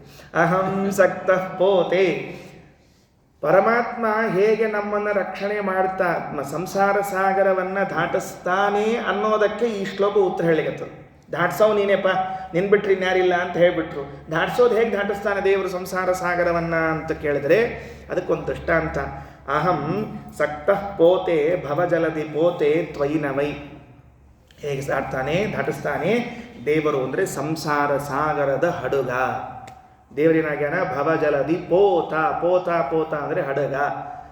ಹಡಗ ನೀನು. ಸಂಸಾರ ಸಾಗರವನ್ನು ದಾಟಿಸುವಲ್ಲಿ ನೌಕೆಯಂತೆ ಇದ್ದವನ್ ನೀನು. ಸಂಸಾರ ಸಾಗರ ದಾಟಿಸುವ ನೌಕೆ ನಿನ್ನಲ್ಲಿ ಆಸಕ್ತನಾಗಲಿಲ್ಲ ನಾನು. ಅಹಂ ಸಕ್ತಃ ಪೋತೆ, ಮಕ್ಕಳಲ್ಲೇ ಆಸಕ್ತನಾಗಿಬಿಟ್ಟೆ. ಪೋತ ಪೋತ ಅಂದರೆ ಮಗು ಅಂತ ಅರ್ಥ, ಎರಡರ್ಥ. ನಾನು ಮನೆಯಲ್ಲಿರೋ ಮಕ್ಕಳು, ಮೊಮ್ಮಕ್ಕಳು, ಅದರಲ್ಲೇ ಆಸಕ್ತನಾಗಿಬಿಟ್ಟೆ. ಮಕ್ಕಳು ಮೊಮ್ಮಕ್ಕಳು ಅದರಲ್ಲೇ ಆಸಕ್ತನಾದೆ. ಸಂಸಾರ ಸಾಗರ ದಾಟಿಸುವಂತಹ ಹಡುಗೆನಿಸಿದ ನಿನ್ನಲ್ಲಿ, ಅದು ಶಬ್ದಕ್ಕೆ ಎರಡು ಅರ್ಥ ಬರೀ. ಪೋತ ಅನ್ನೋ ಶಬ್ದಕ್ಕೆ ಮಗ ಅಂತ ಒಂದು ಅರ್ಥ, ಹಡಗ ಅಂತ ಒಂದು ಅರ್ಥ. ಎರಡನ್ನೂ ಸೇರಿಸ್ಕೊಂಡು ಅರ್ಥ ಮಾಡಬೇಕು. ಅಹಂ ಸಕ್ತಃ ಪೋತೆ ಭವಜಲಧಿ ಪೋತೆ ತ್ವಯಿ ನ ವೈ ರತಃ ಪಾಕೆ ಲಕ್ಷ್ಮೀ ರಮಣ ತವ ಪಾಕೆ ನಹಿ ರತಃ. ಒಂದು, ನಿನ್ನ ಪಾದವನ್ನು ನಂಬಬೇಕಾಗಿತ್ತು, ನಿನ್ನ ಪಾದವೇ ನೌಕೆ, ಅದನ್ನು ನಂಬಲಿಲ್ಲ, ಹೋಗ್ಲಿ ಬಿಡು ನನ್ನ ಮಕ್ಕಳು ನಂಬ್ಕೊಂಡು ಕೂತೆ. ಎರಡನೇದ್ದು, ನಿನ್ನ ಮಗನ ನಂಬಕಾಗಿತ್ತು, ನಿನ್ನ ಮಗನನ್ನು ನಂಬಲಿಲ್ಲ, ನಾ ಏನು ನಂಬ್ಕೊಂಡು ಕೂತೆ ಅಂದರೆ ಊಟ ನಂಬ್ಕೊಂಡು ಕೂತ್ಕೊಂಡೆ ಅಂತ ಹೇಳಿದ. ಅಹಂ ರತಃ ಪಾಕೆ ಲಕ್ಷ್ಮೀ. ಪಾಕ ಅಂದ್ರೆ ಏನು? ಅದ್ರ ಬಗ್ಗೆ ಒಂದು ಸ್ವಲ್ಪ ವಿಸ್ತಾರವಾಗಿ ಹೇಳ್ತೀನಿ ಆಮೇಲೆ. ರತಃ ಪಾಕೆ ಲಕ್ಷ್ಮೀ ರಮಣ ತವ ಪಾಕೆ. ಇಲ್ಲಿ ಪಾಕ ಅಂದರೆ ಮಗ. ಮತ್ತೆ ಭಗವಂತನ ಮಗ ಯಾರು? ವಾಯುದೇವರು. ರತಃ ಪಾಕೆ ಲಕ್ಷ್ಮೀ ರಮಣ ತವ ಪಾಕೆ ನಹಿ ರತಃ. ಪಾಕಃ ಅಂದರೆ ಸುತ. ಯಾರು? ವಾಯುದೇವರು. ನಾವು ಭಗವಂತನನ್ನು ನಂಬಿ ಮೋಕ್ಷವನ್ನು ಪಡಿಬೇಕು, ಸಂಸಾರದಿಂದ ಪಾರಾಗಬೇಕು. ಇಲ್ಲ ಭಗವತ್ಪುತ್ರನಾಗಿರುವಂತಹ ವಾಯುದೇವರನ್ನು ನಂಬಿಕೊಂಡು ಮೋಕ್ಷವನ್ನು ಪಡಿಬೇಕು. ಇಲ್ಲ ಗುರುಗಳನ್ನು ನಂಬಿ ಪಡಿಬೇಕು. ಮೂರು ಹೇಳಬೇಕು ಈ ಶ್ಲೋಕದಲ್ಲಿ. ಹಾಗಾದರೆ ಗುರುಗಳ ಅಂತರ್ಗತರಾಗಿ ವಾಯುದೇವರು, ಅವರಂತರ್ಗತನಾಗಿ ಪರಮಾತ್ಮ, ಇವನು ನಮ್ಮನ್ನು ಸಂಸಾರದಿಂದ ದಾಟಿಸುತ್ತಾನೆ. ಅಹಂ ಸಕ್ತಃ ಪೋತೆ ಭವಜಲಧಿ ಪೋತೆ ತ್ವಯಿ ನ ವೈ ರತಃ ಪಾಕೆ ಲಕ್ಷ್ಮೀ ರಮಣ ತವ ಪಾಕೆ ನಹಿ ರತಃ ತಥಾಪ್ಯಾಚಾರ್ಯಾಣಾಂ ಸುಖಪದಜುಷಾಂ ಸನ್ಮತರತ ಶ್ರುತಜ್ಞಾನಾರ್ಯಸ್ಯ ವಿನಯಮಪಿ ನೇಯಂ ಸಮವಮಾಂ. ಎಲ್ಲಿ ಆಸಕ್ತನಾದೆ? ಮಗನಲ್ಲಿ ಆಸಕ್ತನಾದೆ, ನಿನ್ನಲ್ಲಿ ಆಸಕ್ತನಾಗಲಿಲ್ಲ. ಊಟದಲ್ಲಿ ಆಸಕ್ತನಾದೆ, ನಿನ್ನ ಮಗನಲ್ಲಿ ಆಸಕ್ತನಾಗಲಿಲ್ಲ. ಆದರೂ ಶ್ರೀಮದಾಚಾರ್ಯ ಶಾಸ್ತ್ರವನ್ನು ನಿರಂತರವಾಗಿ ಪಾಠ ಪ್ರವಚನ ಮಾಡಿ ಮುಂದೆ ಹೇಳ್ತಾರೆ. ಜಗುರ್ ನಿದ್ರಾಂ ತೇಷಾಂ ರಘುವರ ವಿನೇಯೋಸ್ಮ್ಯವತು ಮಾಂ.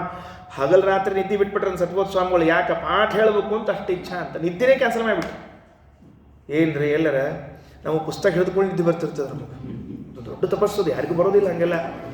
ಸುಮ್ ಸಣ್ಣವ್ರು ಬರ್ತಾ ಏನೆಲ್ಲರ. ನಮಗೊಬ್ರು ಯಾರೋ ಹೇಳಿದ್ರು, ನಮ್ಗೆ ನಿದ್ದೆ ಬರೋಲ್ತು, ಆಚಾರ ಪುಸ್ತಕ ಹಿಡ್ಕೊಳ್ರಿ ತಕ್ಷಣ ಬರ್ತದೆ ಅಂತ ಹೇಳಿ. ಇದಕ್ಕೆ ಸಂಬಂಧ ಏನಕ್ಕೆ ಇದೆ?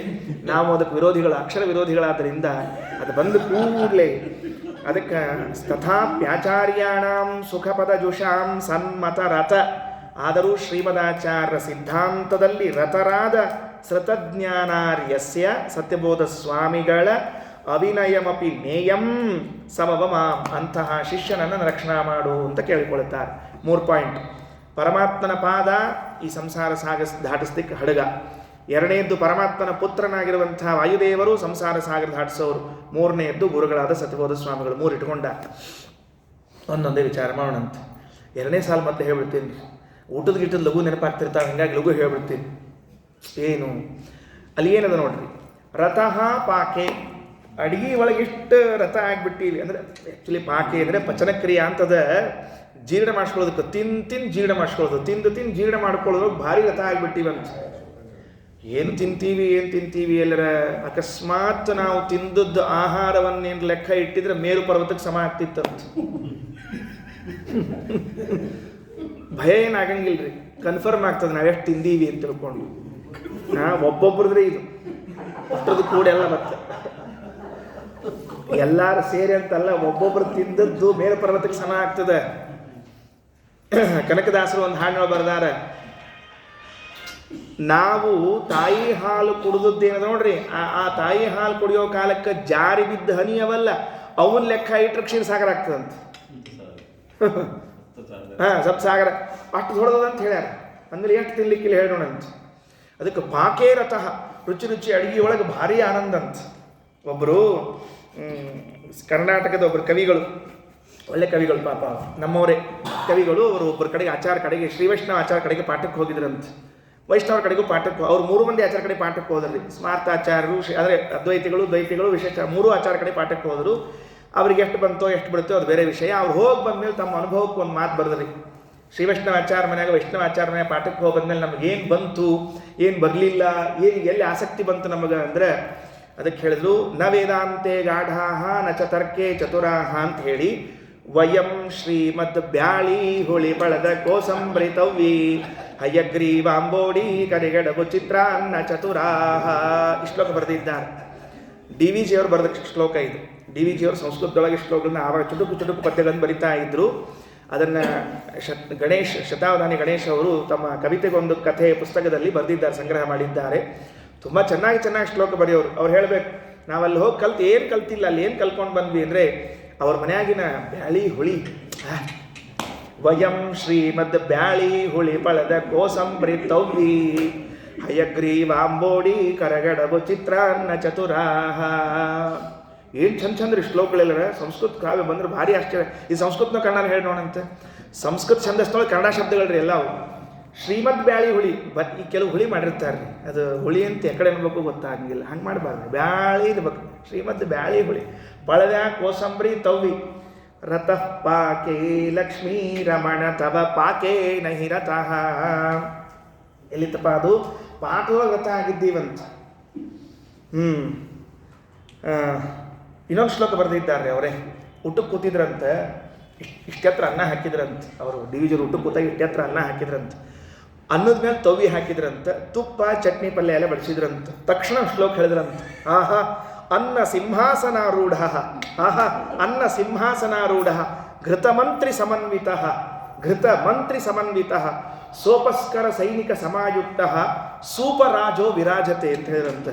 ಅದಕ್ಕೆ ಅನ್ನ ಸಿಂಹಾಸನದ ಮೇಲೆ ಕೂತಿರುವಂಥವನು, ತುಪ್ಪವೆಂಬ ಮಂತ್ರಿ ಇರುವನು, ವ್ಯಂಜನಗಳೆಂಬ ಸೈನಿಕ ಇರುವಂತಹ ತವ್ವಿ ರಾಜ ವಿರಾಜತೆ ಅಂತ. ತವ್ಯ ಮೇಲೆ ಕೂತಿರ್ತಾನೆ ನೋಡ್ರಿ. ಅದಕ್ಕೆ ಸೂಪ ರಾಜೋ ವಿರಾಜತೆ ಅಂತ, ಸೂಪ ಭೂಪೋ ವಿರಾಜತೆ ಅಂತ ನಿಜವಾಗ್ಲು. ಅದಕ್ಕೆ ನಾವು ರಥ ಆಸಕ್ತಿ, ಅದ್ರ ಚೂರು ಉಪ್ಪು ಕಡಿಮೆ ಆದ ತಕ್ಷಣ ಉಪ್ಪು ಕಡಿಮೆ ಇದ್ದು ನೋಡು, ಏನು ಆಸಕ್ತಿ ರೀ ಎಲ್ಲರ. ಕಾಶಿಯೊಳಗೊಬ್ಬರು ವಿದ್ವಾಂಸರು ಪಾಠ ಹೇಳಿತೀರಂತ ಹುಡುಗಗೆ. ಅವ್ನು ಹೇಳಿದ್ರಂತ, ನೋಡಪ್ಪಿ ನೀನು ನಮ್ಮ ಕಡೆ ಓದ್ಲಿಕ್ಕೆ ಬಂದಿ ಇಲ್ಲೋ, ನೀವು ಎಂದ ಮಂಗಳ ಅಂತ ತಿಳ್ಕೊಂಡು ನೀವೆಂದು ಹೇಳ್ತೀರಂತ. ಹಂಗಲ್ಲ, ನೀವು ಒಂದು ದಿವ್ಸ ನಿನ್ನ ಮಂಗಳ ಅಂತ ಹೇಳ್ತೀನಿ ಅಂತ ಹೇಳಂತ. ಶುರುವಾತ್ರಿ ಪಾಠ ಶುರುವಾತು. ಒಂದು 3-4 ವರ್ಷ 5 ವರ್ಷ ಆಯ್ತು. 6ನೇ ವರ್ಷಕ್ಕೆ ಪ್ರಾರಂಭ ಆಗಬೇಕು. ಊಟಕ್ಕೆ ಕೂತಿದ್ರಿ ಆ ಹುಡುಗ. ಊಟಕ್ಕೆ ಕೂತಿದ್ದ, ಕಲ್ಸ್ಕೊಂಡು ಉಂಡ. ಆಚಾರ್ಯ ಗುರುಪತ್ನಿ ಅವ್ವ ಯಾಕೋ ಒಂಚೂರು ಸಾರು ಕೈ ಹತ್ಲಿಕ್ಕತ್ತದಲ್ಲ ಅಂದ. ಗುರುಗ ಹೇಳಿದ್ರು, ಮಂಗಳ ಕಡೆ ಅಂತ. ಯಾಕಡೆ ಗುರುಗಳ ಅಲ್ದ, ರಥ ಪಾಕೆ ಲಕ್ಷ್ಮೀ ರಮಣ ತವ ಪಾಕೆ ನಹಿ ರಥಃ. ಇಷ್ಟು ದಿವಸ ಇದ ಊಟಕ್ಕೆ ಹಾಕ್ಲಿಕ್ಕತ್ತಿದ್ರಿ ನಿನಗೆ. ಯಾವುದು? ಹಾಗಲಕಾಯಿ ಸಾರು, ದಿವಸ ಹಾಗಲಕಾಯಿ ಸಾರು ಹಾಕ್ಯಾರ್ರಿ, ಅದನ್ನೇ ಉಂಡಾನವ. ಅವ್ನು ಇಷ್ಟು ದಿವಸ ಎಲ್ಲಿ ಲಕ್ಷ್ಯ ಇತ್ತು ಅಂದ್ರೆ ಅಧ್ಯಯನದ ಕಡೆಗೆ ಲಕ್ಷ್ಯ ಇತ್ತು. ಇವತ್ತು ಸಾರು ಕೈ ಆಗಿದೆ ಅಂದ್ರೆ ಸಾರಿನ ಕಡೆ ಲಕ್ಷ್ಯ ಬಂದಲ್ಲ. ನಡಿ ಪಾಕೆ ಲಕ್ಷ್ಮೀ ರಮಣ ತವ ಪಾಕೆ ನಹಿರತಃ. ನಮ್ದೆಲ್ಲ ಅಷ್ಟ್ರಿ ಆನಂದ ಆನಂದ. ಒಬ್ಬರು ಆಚಾರ್ಯರು ಬಿಸಿಲು ಕಾಯಿಸ್ಕೋತ ಗಿಡದ ಬುಡಕ್ಕೆ ಮಲಗಿದ್ರಂತ್ರಿ. ಅವಾಗ ಗಿಡದ ಬುಡಕ್ಕೆ ಕಟ್ಟಿರ್ತಿದ್ರಿ, ಕಟ್ಟಿ ಮೇಲೆ ಆಚಾರ ಉಂಡು ಬಂದು ಮಲಗಿರ್ತಿದ್ರಿ. ಬಿಸಿಲು ಕಾಯಿಸ್ಕೊಂಡು ತಿಳ್ಕೊಂಡು ಹೇಳಿ ಬಿಸಿಲಿಗೆ ಮುಖ ಮಾಡಿ ಮಲ್ಕೊಂಡಿದ್ರಂತ. ಒಬ್ಬ ಬನ್ನಂತ ಅಡ್ ನಿಂತಂತ. ಅವ ಆಚಾರ್ಯ ಸರಿಯಾ ಬಿಸಿಲು ಬರ್ಬೇಕಾಗಿದೆ ಅಂತ ಹೇಳಂತ. ಅವ ಸರಿ ಇಲ್ರಿ, ಯಾವ ಒಂದು ಅಡ್ರೆಸ್ ಕೇಳ್ಬೇಕಾಗಿತ್ತು ರೀ. ಅವ್ನು ಎಲ್ಲೋ ಅಡ್ರೆಸ್ ಕೇಳಬೇಕಾಗಿತ್ತು. ಆಚಾರ ಕಣ್ಮುಚ್ಚೋ ಮಲ್ಕೊಂಡಿದ್ರಿ. ಆಚಾರ ದಿವ್ಯ ಸಮಾಧಿ ಸ್ಥಿತಿ, ಮಲ್ಕೊಂಡಲ್ಲೇ ಎಲ್ಲ ಗೊತ್ತಾಗ್ತಿರ್ತದೆ ಅವರಿಗೆ. ಕಣ್ ತೆಗಿಲೇ ಇಲ್ಲ. ಎದುರು ನಿಂತ ಒಂದು ಅವ ಸರಿಲೇ ಇಲ್ಲ. ಇವ್ರು ಹಿಂಗೆ ತೆಗೆದ್ರು, ಕಣ್ ತೆಗೆದ್ರು. ಏನೋ ಅಂತ ಕೇಳಿ, ಆಚಾರಿ ಅಷ್ಟು ಕಣ್ ಬಿಡ್ಲಿಕ್ಕೆ ಹೋಗಬೇಡ, ಈಗೆಲ್ಲ ಶಾಪ ಶಕ್ತಿ ಹೋಗಿ ಜೀರ್ಣ ಶಕ್ತಿ ಒಂದು ಉಳ್ಕೊಂಡಿದೆ ಈಗ. ಇಷ್ಟೇ ಹೇಳಿದಂತವ. ಆ ಶಾಪ ಶಕ್ತಿ ಎಲ್ಲ ಹೋಗಿದ್ದಿಂದ ಈಗ ಜೀರ್ಣ ಶಕ್ತಿ ಒಂದು ಸುಮ್ ಕೊಡುತ್ತೇರಂತ. ರಥ ಪಾಕೆ ಲಕ್ಷ್ಮೀ ರಮಣ ತವ ಪಾಕೆ ನಹಿರತಗ. ನಾವೆಲ್ಲ ಅಡಿಗೆ ಊಟ ಉಪಚಾರದೊಳಗೆ ಭಾರಿ ಭಾರಿ ಇಂಟ್ರೆಸ್ಟು. ಅದೇನು ರುಚಿ ರುಚಿ ಮಾಡ್ಸ್ಕೊಂಡು ತಿಂತಿರ್ತಾರೆ ಎಲ್ಲರ. ಅದಕ್ಕೆ ಸತ್ಯಸಂಧ ತೀರ್ಥರಂದ್ರು ನಮಗೆ ವಿಷಯಾಸಕ್ತಿ ಭಾಳದ. ಆದರೆ ನಿನ್ನ ಮಗ ನೆನೆಸಿರುವಂಥ ವಾಯುದೇವರಲ್ಲಿ ಆಸಕ್ತಿ ಬರಲಿಲ್ಲ. ವಾಯುದೇವರು ಹೆಂಗೆ ಮಗ ಅದರ್ರಿ ಪರಮಾತ್ಮನಿಗೆ? ಅದು ಗೊತ್ತದೆ ಬಿಡಿ, ಪ್ರಸಿದ್ಧಿ ಅದ. ಏನು ಪ್ರಸಿದ್ಧಿ ಇದೆ? ಭಗವಂತರಿಂದ ಹುಟ್ಟಿದ್ರಿಂದ ವಾಯುದೇವರು ಅಂತಲ್ಲ. ಎರಡು ಕಾರಣವನ್ನು ತಿಳಿಬೇಕು, ತುಂಬ ಮಹತ್ವದ ಕಾರಣ.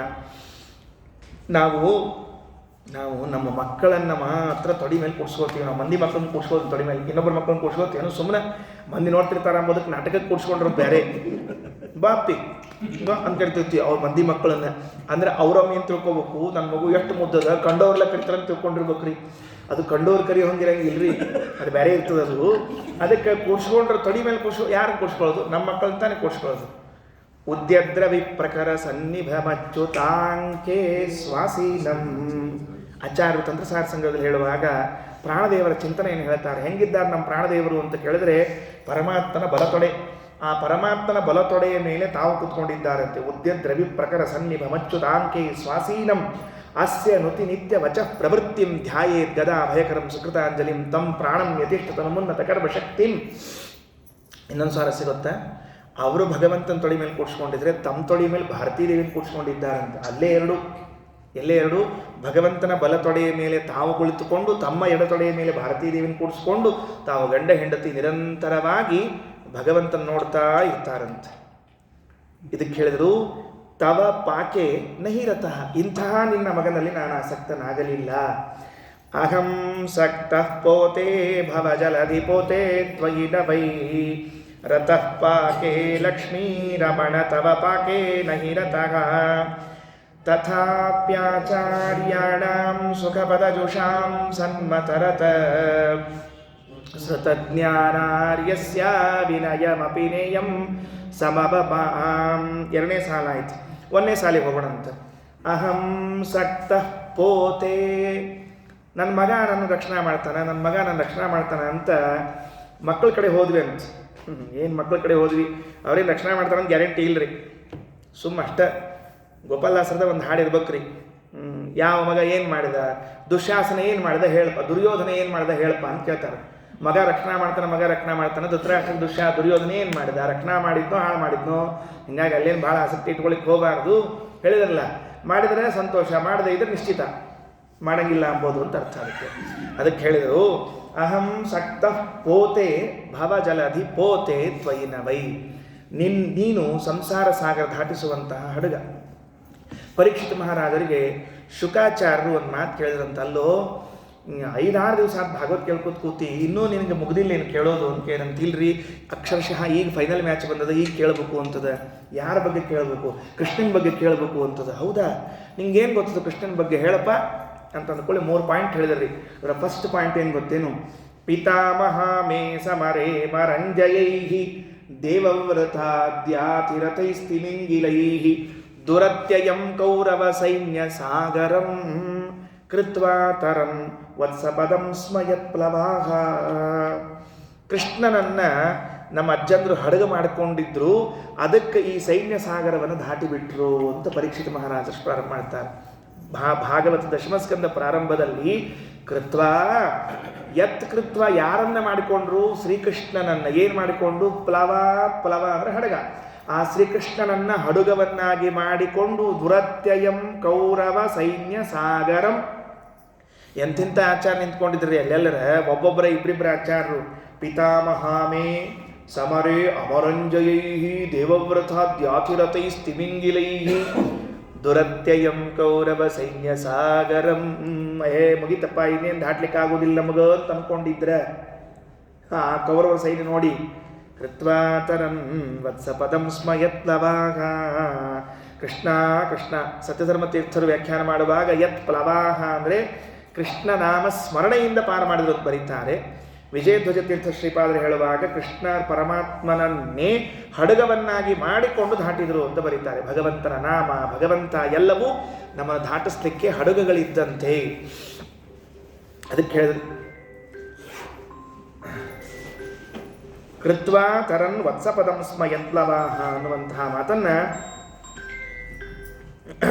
ತಿಳಿಸಿಕೊಡ್ತಾ ಇದ್ದಾರೆ.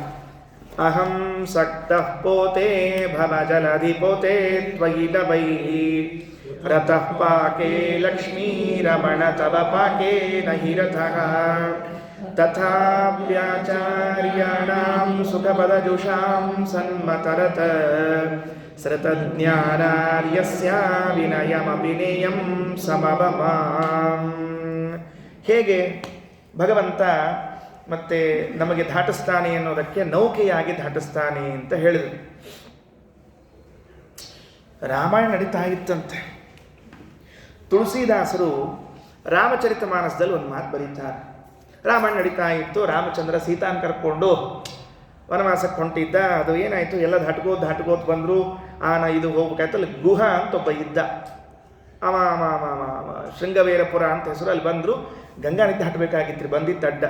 ದಾಟೋ ಕಾಲಕ್ಕೆ ಅವ ಬಂದ, ರಾಮಚಂದ್ರ ಬಂದ, ಅವ ಹಡಗ ಅಂಬಿಗ ಇದ್ದ. ಬಾಪ ನಮ್ಮನ್ನು ಸ್ವಲ್ಪ ದಾಟಿಸ್ಬಿಡು ಅಂದ. ಆಯಿತು ಅಂತ ಹೇಳಿದರು. ದಾಟಿಸ್ಬೇಕು ಅಂತ ಹೇಳಿದ ಕೂಡಲೇ ಮೊದಲು ಒಂದು ತಟ್ಟಿ ತಂದಿಟ್ಟನಂತೆ. ಸ್ವಾಮಿ ನಿನ್ನೊಂಚೂರು ಪಾತ್ ಪೂಜೆ ಮಾಡ್ತೀನಿ ರಾಮಚಂದ್ರ ಅಂದಂತ. ರಾಮಂದ ಎಲ್ಲ ಬಿಟ್ಟು ಬಂದಿನ ನಂದೇನು ಪಾತ್ ಪೂಜೆ ಅಂದ. ಅದಕ್ಕೆ ಮಾಡ್ತೀನಿ ಸ್ವಾಮಿ ಪಾತ್ ಪೂಜೆ ಅಂದ. ಎಲ್ಲ ಬಿಟ್ಟು ಬಂದದಕ್ಕೆ ಪೂಜೆ ಮಾಡ್ಬೇಕಾಗಿದೆ. ಸ್ವಾಮಿಗಳು ಪಾತ್ ಪೂಜೆ ಯಾಕೆ ಮಾಡ್ತೀವಿ, ಎಲ್ಲ ಬಿಟ್ಟು ಹೋಗ್ಯಾರಂತ ಪೂಜೆ ಮಾಡ್ತೀವಿ ಮತ್ತು ನಾವು, ಅದಕ್ಕೆ ಪೂಜೆ ಮಾಡ್ತೀನಿ ಅಂದಂತೆ. ಪಾತ್ ಪೂಜೆ ಮಾಡಿ ತಳಗೆ ಸ್ವಚ್ಛ ಒರೆಸಿ ಈಗ ಹತ್ತು ಅನ್ನಂತ. ರಾಮಂದ ಪಾತ್ ಪೂಜೆ ಮಾಡಿ ನೋಡಿ, ತಳಗಿನ ಭಾಗ ಅಷ್ಟೇ ಯಾಕೆ ಅಂಗಾಲ ಒರೆಸಿ ತಿಕ್ಕಿ ಒರೆಸಿ ಹಚ್ಚಲಿಗತ್ತಿ. ಸ್ವಾಮಿ ರಾಮಾಯಣ ನಾನು ಕೇಳೀನಿ ಅಂದ. ಯಾಕೆ, ನೀ ಎಲ್ಲೋ ಕಾಡಿನ್ಯಾಗ ಹೋಗ್ಬೇಕಾರ ಕಾಲಿನ ಧೂಳು ತಾಗಿ ಕಲ್ಲು ಹೆಣ್ಣಾಗಿ ಹೋತು ಅಂತ ಕೇಳೀನಿ ಪ್ರವಚನದಾಗ. ನಿನ್ನ ಪಾದ ಧೂಳಿ ತಾಗಿ ಕಲ್ಲು ಹೆಣ್ಣಾಗಿ ಹೋತು ಅಂತ ಕೇಳೀನಿ. ಇರೋದ ಒಂದು ಕಟ್ಟಿಗೆ ಹಡಗು ನನ್ನ ಕಡೆಗೆ, ಇರೋದ ಒಂದು ಕಟ್ಟಿಗೆ ಹಡಗು ನನ್ನ ಕಡೆಗೆ. ನೀ ಹತ್ತೋಣ, ನಿನ್ನ ಪಾದ ಧೂಳಿ ತಾಕೋಣ, ಅದು ಹೆಣ್ಣಾಗಿ ಓಡಿ ಹೋಗಿ ನಾ ಏನು ಮಾಡಲಿ ಮುಂದೆ. ಅದಕ್ಕೆ ಸ್ವಲ್ಪ ಪಾದ ತೊಳಸಿ ಹಚ್ಚಿಬಿಡ್ತೀನಿ. ಪಾದ ತೊಳಸಿ ಹಚ್ಚಿದ್ನಂತ. ಅಂತೂ ರಾಮ ಕೂಡಿಸ್ಕೊಂಡು ಗಂಗಾ ನದಿ ದಾಟಿದ್ರಪ್ಪ. ದಾಟ ಕಡೆ ಇಳಿದ ಕೂಡಲೇ ರಾಮ ಸೌಜನ್ಯಕ್ಕಾಗಿ ಒಂದು ಮಾತು ಕೇಳಿದಂತ. ಅಂಬಿಗ ನಿನಗೆ ಎಷ್ಟು ಕೊಡ್ಬೇಕಪ್ಪ ಹೇಳು ಅಂತ ಕೇಳಿದಂತೆ. ಯಾಕಂದ್ರೆ ಮೂರು ಮಂದಿನ ದಾಟಿಸಿದ್ದೀಯ ನೀನು, ಉಪಜೀವನ ಎಷ್ಟು ಕೊಡ್ಬೇಕು ಹೇಳು ಅಂತ. ಆಗ ಅಂಬಿಗ ಹೇಳಿದಂತೆ, ಒಂದೇ ವೃತ್ತಿಯಲ್ಲಿರೋರಿಗೆ ದುಡ್ಡು ಕೇಳಲಿಕ್ಕೆ ಬರೋದಿಲ್ಲ ಅಂತ ಹೇಳಿದಂತೆ. ರಾಮ ಅಂದ, ತುಳಸಿದಾಸ್ ರಾಮಚರಿತ ಮಾನಸ ಬರ್ದಾರಿ. ಮತ್ತು ಒಂದೇ ವೃತ್ತಿಯೊಳಗಿದ್ದವ್ರ ಕಡೆ ದುಡ್ಡು ತೊಗೊಳಿಕ್ ಬರೋದಿಲ್ಲ, ಹಮಾರ ಲೋಗ ಅಂತಿರ್ತಾರೆ, ಹಂಗೆ ನಮ್ಮ ಜನರಿಗೆ ತೊಗೊಳಿಕ್ ಬರೋದಿಲ್ಲ ಅಂದು. ರಾಮಂದ, ನಾ ಏನೋ ನೀ ನಿಂದು ನಂದು ವೃತ್ತಿ ಏನೋ ಅಂದ. ನಾ ನದಿ ದಾಟಿಸ್ತೀನಿ, ನೀ ಸಂಸಾರ ದಾಟಿಸ್ತಿ, ಇಬ್ಬರು ಒಂದೇ ವೃತ್ತಿ, ಇನ್ನೇನು ರೊಕ್ಕ ತಗೋತಾರೆ ಬಿಡು ಅಂತ ಹೇಳಿದ್ದಂತ. ಭವ ಜಲಧಿ ಪಾರಂಗಮಯಿತು. ಅದಕ್ಕೆ ಇಬ್ಬರು ಒಂದೇ ವೃತ್ತಿಯಲ್ಲಿ ಇದ್ದವರು, ನಾನು ನದಿ ದಾಟಿಸ್ತೇನೆ, ನೀನು ಸಂಸಾರ ನದಿ ದಾಟಿಸ್ತೀಯ, ಆದ್ದರಿಂದ ನಿನ್ನ ಕಡೆಗೆ ದುಡ್ಡು ಬೇಡ ಅಂತ ಹೇಳಿದ್ದಂತೆ. ಅಹಂ ಸಕ್ತಃ ಪೋತೆ ಭವ ಜಲಧಿ ಪೋತೆ ತ್ವಯಿ ನಭೈ ರತಃ ಪಾಕೆ ಲಕ್ಷ್ಮೀ ರಮಣ ತವ ಪಾಕೆ ನಹಿ ರಥಃ ತಥಾಪ್ಯಾಚಾರ್ಯಾಣಾಂ ಸುಖಪದಜುಷಾಂ ಸನ್ಮತರತ ಸೃತಜ್ಞಾನಾರ್ಯಸ್ಯ ವಿನಯಮಭಿನೇಯಂ ಸಮವಮಾಂ. ಭಾಗವತ ದಶಮಸ್ಕಂದದಲ್ಲಿ ಒಂದು ಮಾತು ಬರ್ತದೆ. ಕೃಷ್ಣ ಇನ್ನೂ ಅವತಾರ ಮಾಡುವಕ್ಕಿಂತ ಮೊದಲು ಯಶೋದೆಯ ಗರ್ಭದಲ್ಲಿ ಕೂತಿದ್ದಾನೆ, ದೇವಕಿಯ ಗರ್ಭದಲ್ಲಿ ಕೂತಿದ್ದಾನೆ. ದೇವಕಿಯ ಗರ್ಭದಲ್ಲಿ ಕುಳಿತವನು ಮುಂದೆ ಯಶೋಧ ಕಂದ ಅಂತ ಕರೆಸಿಕೊಳ್ಳುತ್ತಾನೆ. ಆ ಗರ್ಭಸ್ಥನಾದಾಗ ದೇವತೆಗಳೆಲ್ಲ ಬಂದು ಸ್ತೋತ್ರ ಮಾಡ್ತಿದ್ದಾರೆ. ಆ ಸ್ತೋತ್ರದಲ್ಲಿ ಒಂದು ಮಾತು, ಏನು ಮಾತು? ಸ್ವಯಂ ಸಮುತ್ತೀರ್ಯ ಸುದುಸ್ತರಂ ದ್ಯುಮನ್ ಭವಾರ್ಣವಂ ಭೀಮಮದಭ್ರಸೌಹೃದಾಃ ಭವತ್ಪದಾಂಬೋರುಹ ನಾವಮತ್ರತೆ ನಿಧಾಯ ಯಾತ ಸದನುಗ್ರಹೋ ಭವಾನ್. ಏನಂದ್ರು ಬ್ರಹ್ಮಾಯ ದೇವತೆಗಳು, ಸ್ವಾಮಿ ಸಜ್ಜನರಿದ್ದಾರಲ್ಲ ಅವ್ರು ಬಹಳ ಬುದ್ಧಿವಂತರು. ಏನು ಬುದ್ಧಿವಂತರು? ಸ್ವಯಂ ಸಮುತ್ತೀರ್ಯ ಸುದುಸ್ತರಂ ದ್ಯುಮನ್. ಈ ಕಷ್ಟಭರಿತವಾದ ಸಂಸಾರ ಸಾಗರವನ್ನು ತಾವು ದಾಟಿ, ಸ್ವಯಂ ಸಮುತ್ತೀರ್ಯ ಸುದುಸ್ತರಂ, ಈ ಸಂಸಾರ ಸಾಗರ ದಾಟೋದು ಕಷ್ಟ ಅಂತ ಗೊತ್ತಾಗಿ ದಾಟಿ, ಭವಾರ್ಣವಂ ಭೀಮಂ ಭವಾರ್ಣವಂ, ಭಯಾನಕವಾದದ್ದು, ಅದಭ್ರ ಸೌಹೃದಾಹ, ನಿನ್ನಲ್ಲಿ ಭಾರೀ ಭಕ್ತಿಯನ್ನು ಮಾಡುವಂಥವರು ಹೇಗೆ ದಾಟಿದ್ರೆ ಗೊತ್ತೇನು? ಭವತ್ಪದಾಂಬೋರುಹ ನಾವಂ, ನಿನ್ನ ಪಾದಕಮಲಗಳೆಂಬ ನೌಕೆಯನ್ನ, ಭವತ್ಪದಾಂಬೋರುಹ ನಾವಂ, ನಿನ್ನ ಪಾದಕಮಲಗಳೆಂಬ ನೌಕೆಯನ್ನ ತಾವು ತೆಗೆದುಕೊಂಡು ಈ ಸಂಸಾರ ಸಾಗರವನ್ನು ದಾಟಿ ಹೋಗೋ ಕಾಲಕ್ಕೆ ಹಡಗ ತಗೊಂಡು ಹೋಗ್ಲಿಲ್ವಂತ. ಎಲ್ಲಿಟ್ಟು ಹೋದ್ರು? ಶಿಷ್ಯರಿಗೆ ಅದನ್ನು ಕೊಟ್ಟು, ನಿಧಾಯ ಯಾತಾಹ ಸದನುಗ್ರಹೋ ಭವಾನ್, ಶಿಷ್ಯರಿಗೆ ಕೊಟ್ರಂತೆ. ನೀವು ದಾಟಬೇಕಲ್ರಪ್ಪ, ಅದಕ್ಕೆ ಈ ಹಡಗ ಇಟ್ಕೊಂಡಿರ್ರಿ ಅಂತ ಕೊಟ್ರಂತೆ. ಮುಂದೇನಾಯಿತು? ನಿಧಾಯ ಯಾತಾಹ, ಶ್ರೀಮದಾಚಾರ್ಯ ಅಂತಾರೆ, ಹಂಗಾರ ದೇವರ ಪಾದವೆಂಬ ಹಡಗನ್ನು ತೆಗೆದುಕೊಂಡು ನದಿ ದಾಟಿ ಆಮೇಲೆ ಶಿಷ್ಯರಿಗೆ ಕೊಟ್ಟು ಹೋದ್ರೆ ಮುಂದೆ ಬಿಟ್ಟೇ ಬಿಟ್ರ ಅಂದರೆ ಮತ್ತೆ ಮೋಕ್ಷದಲ್ಲಿ ಅದೇ ಹಡಗವನ್ನು, ಭಗವಂತನ ಪಾದವನ್ನೇ ಹಿಡಿದುಕೊಂಡ್ರು ಅಂತ ಹೇಳ್ತಾರೆ. ಈ ಭಗವಂತನ ಪಾದವೆಂಬ ಹಡುಗ ಹೇಗಿದೆ ಅಂದರೆ, ಅದನ್ನು ಹಿಡ್ಕೊಂಡು ನದಿ ದಾಟಬೇಕು, ಅದನ್ನು ಹಿಡ್ಕೊಂಡು ಊರಾಗ ಹೋಗಬೇಕು, ಅದು ಹಿಡ್ಕೊಂಡು ಮೋಕ್ಷಕ್ಕೂ ಹೋಗಬೇಕು, ಎಲ್ಲೂ ಬಿಟ್ಟು ಹೋಗ್ಲಿಕ್ಕೆ ಬರೋದಿಲ್ಲ. ಈ ನಮ್ಮ ಹಡಗಿರ್ತಾವ ನೋಡ್ರಿ, ನಾಣ್ಯಪೋತ ಸಮೋಪೋತ ಆಚಾರಲ್ಲಿ ವ್ಯಾಖ್ಯಾನ ಮಾಡ್ತಾರೆ. ನಮ್ಮ ಹಡಗಳು ಇರ್ತಾವಲ್ಲ, ನದಿ ದಾಟಿದ್ಮೇಲೆ ಅಲ್ಲೇ ಬಿಟ್ಟು ಬರ್ಬೇಕ್ರಿ. ಅದನ್ನು ಬಹಳ ಶ್ರದ್ಧಾ ಭಕ್ತಿಯಿಂದ ದಾಟಿಸೋದು. ಪಾಪ ಇಷ್ಟೊತ್ತು ತೊಗೊಂಡು ಹೋಗೋಣ, ನೀವೊಂದು ಬ್ಯಾಗ್ ಹಿಡಿ, ನಾವೊಂದು ಬ್ಯಾಗ್ ಹಿಡಿತೀನಿ. ಬ್ಯಾಗ್ ಅಲ್ಲದು, ಹಡಗದು ಹಿಡ್ಕೊಳ್ಳಿಕ್ಕೆ, ಹ್ಯಾಂಡಲ್ ಹಿಡ್ಕೊಳ್ಳಿಕ್ಕೆ ಬರೋದಿಲ್ಲ ಅದು. ಆಮೇಲೆ ಉಳಿದ ಹಡಗಗಳನ್ನು ನದಿ ದಾಟುವವರೆಗೆ ಮಾತ್ರ ಹಿಡಿದುಕೊಂಡು ಬಿಟ್ಟು ಹೋಗಬೇಕಾಗಿದ್ದರೆ ಭಗವಂತನ ಪಾದನೌಕೆ ಇದೆಯಲ್ಲ, ಈ ಪಾದನೌಕೆ ಹಾಗಲ್ಲ. ಭಗವತ್ ಪಾದಪೋತೋಸೌ ನಾಣ್ಯಪೋತ ಸಮೋ, ಶಬ್ದ ಅದನ್ನೇ ಬರೆದಾರೆ ಶ್ರೀಮದಾಚಾರ್ಯ, ಪೋತ ಅಂತ ಬರೀತಾರೆ, ಬೇರೆ ಏನು ಬರದೇ ಇಲ್ಲ. ಅದಕ್ಕೆ ಇಲ್ಲಿ ಹಾಕುವಾಗ ಅಹಂ ಸಕ್ತಃ ಪೋತೆ ಭವಜಲದಿ ಪೋತೆ, ಸತ್ಯಸಂಧ ತೀರ್ಥರು ಭಾಗವತ ತಾತ್ಪರ್ಯದಲ್ಲಿ ಬಂದಿರುವಂತಹ ಮಾತನ್ನು ಬರೀತಾರೆ. ಅದಕ್ಕೆ ಭಗವತ್ಪಾದ ನೌಕಾಯ ನೇಯಂ ನೌಕೋಪಮಾ ಭವೇತ್, ಆ ದೇವರ ಪಾದವೆಂಬ ನೌಕೆ ಉಳಿದ ನೌಕೆಗಳಂತೆ ಅಲ್ಲ, ಅದೊಂದು ವಿಚಿತ್ರವಾದ ನೌಕೆ. ಅದು ಯಾಕೆ? ತಯಾ ತೀರ್ಥವಾತು ತಾಮೇವ ಪ್ರಾಪ್ಯ ತಿಷ್ಟಂತಿ ತತ್ರ ಯತ, ಅದನ್ನು ತಗೊಂಡೇ ದಾಟಬೇಕು, ಅದನ್ನು ಹಿಡ್ಕೊಂಡೇ ಇರಬೇಕು, ಅದರಲ್ಲೇ ಬದುಕಬೇಕು. ಇಂಥ ಅದ್ಭುತವಾದ ನೌಕೆ ಇದು ಅಂತ ಶ್ರೀಮದಾಚಾರ್ಯರು ತಿಳಿಸಿದ್ದಾರೋ ಅದನ್ನೇ ಸತ್ಯಸಂಧ ತೀರ್ಥರು ತಮ್ಮ ಶ್ಲೋಕದಲ್ಲಿ ತಿಳಿಸಿಕೊಡ್ತಾರೆ. ಅಹಂ ಸಕ್ತಃ ಪೋತೆ ಭವಜಲಧಿ ಪೋತೆ ತ್ವಯಿ ನಭೈ ರತಃ ಪಾಕೆ ಲಕ್ಷ್ಮೀ ರಮಣ ತವ ಪಾಕೆ ನಹಿ ರತಃ ತಥಾಪ್ಯಾಚಾರ್ಯಾಣಾಂ ಸುಖಪದಜುಷಾಂ ಸನ್ಮತರತ ಶ್ರುತಜ್ಞಾನಾರ್ಯಸ್ಯ ವಿನಯಮಪಿ ನೇಯಂ ಸಮವಮಾಂ. ಉಳಿದದ್ದನ್ನು ಮತ್ತೆ ನಾಳೆ ನೋಡೋಣ ಅಂತ ಹೇಳ್ತಾ ಶ್ರೀಕೃಷ್ಣಾರ್ಪಣಮಸ್ತು. ಅಕ್ಷಯಂ ಕರ್ಮ ಯಸ್ಮಿನ್ ಪರೇ ಸ್ವರ್ಪಿತಂ ಪ್ರಕ್ಷಯಂ ಯಾಂತೆ ದುಃಖಾನಿ ಯನ್ನಾಮತಃ ಅಕ್ಷರೋ ಯೋಜನಃ ಸರ್ವದೈವಾಮೃತಃ ಕುಕ್ಷಿಗಂ ಯಸ್ಯ ವಿಶ್ವಂ ಸದಾ ಜಾಲಿಕಂ ಪ್ರೀಣಯಾಮೋ ವಾಸುದೇವಂ ದೇವತಾಮಂಡಲಾಖಂಡಮಂಡಲಂ ಪ್ರೀಣಯಾಮೋ